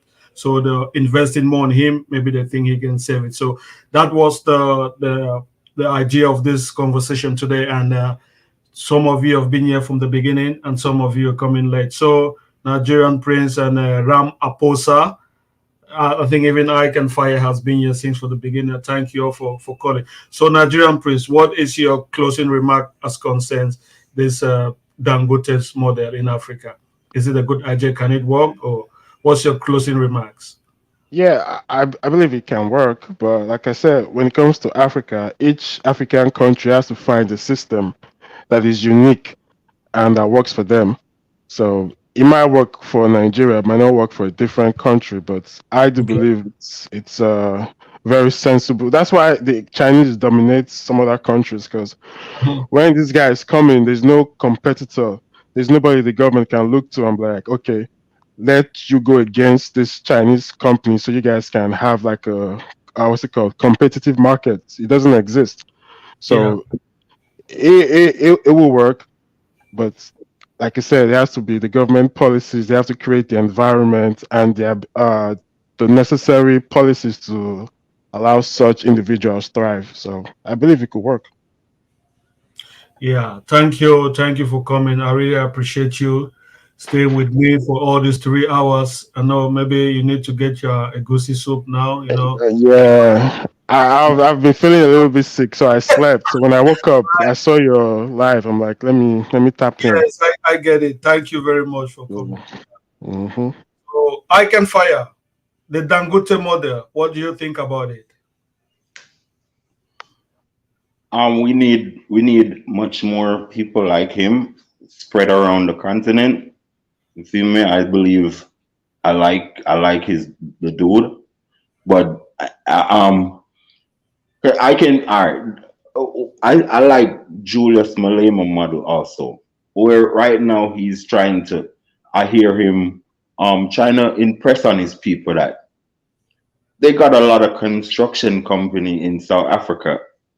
What they need to do is go into the continent and and organize with the government, make deals with the government, make roads, make dams, and charge the government and make the government pay for it over time, and you gonna make money and the people gonna be better. So that's the type of model I like, where people that is doing things can go do service for the rest of people in the continent. So you feel me? I'd advise a lot of people who have talent, go make deals with the African continent and see if you can do your own small development, because ain't no one man gonna develop the continent efficiently.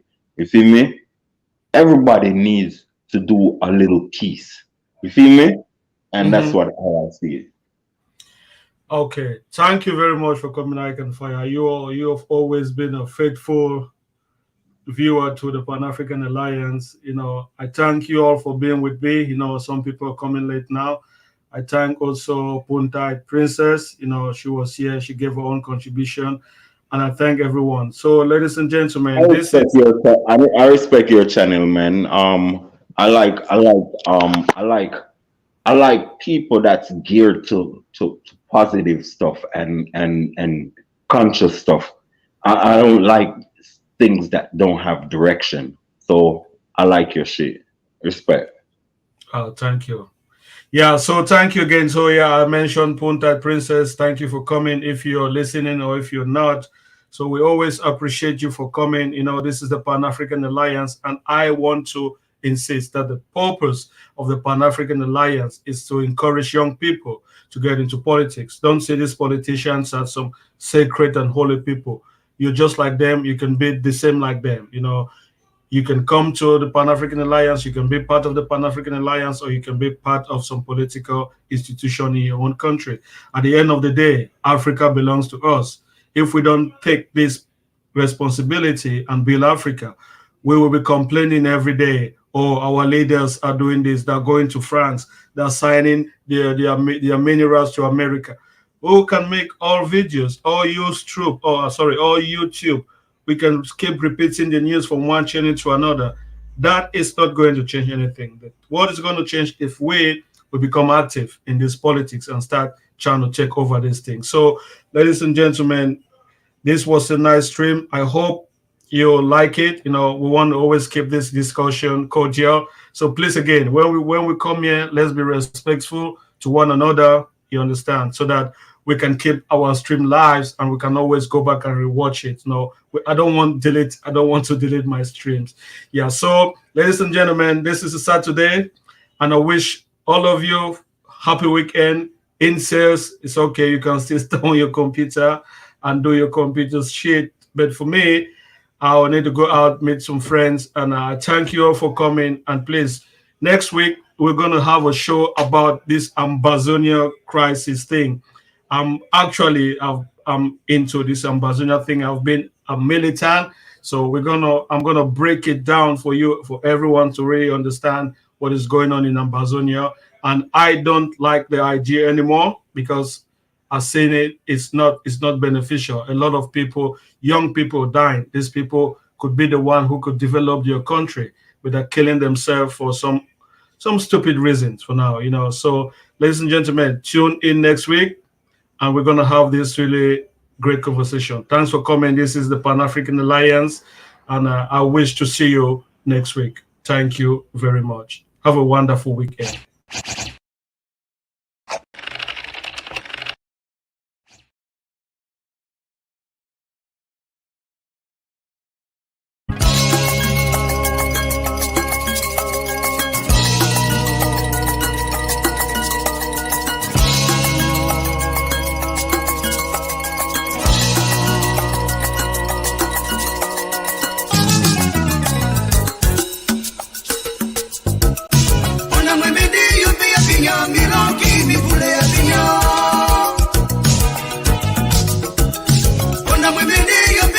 camino que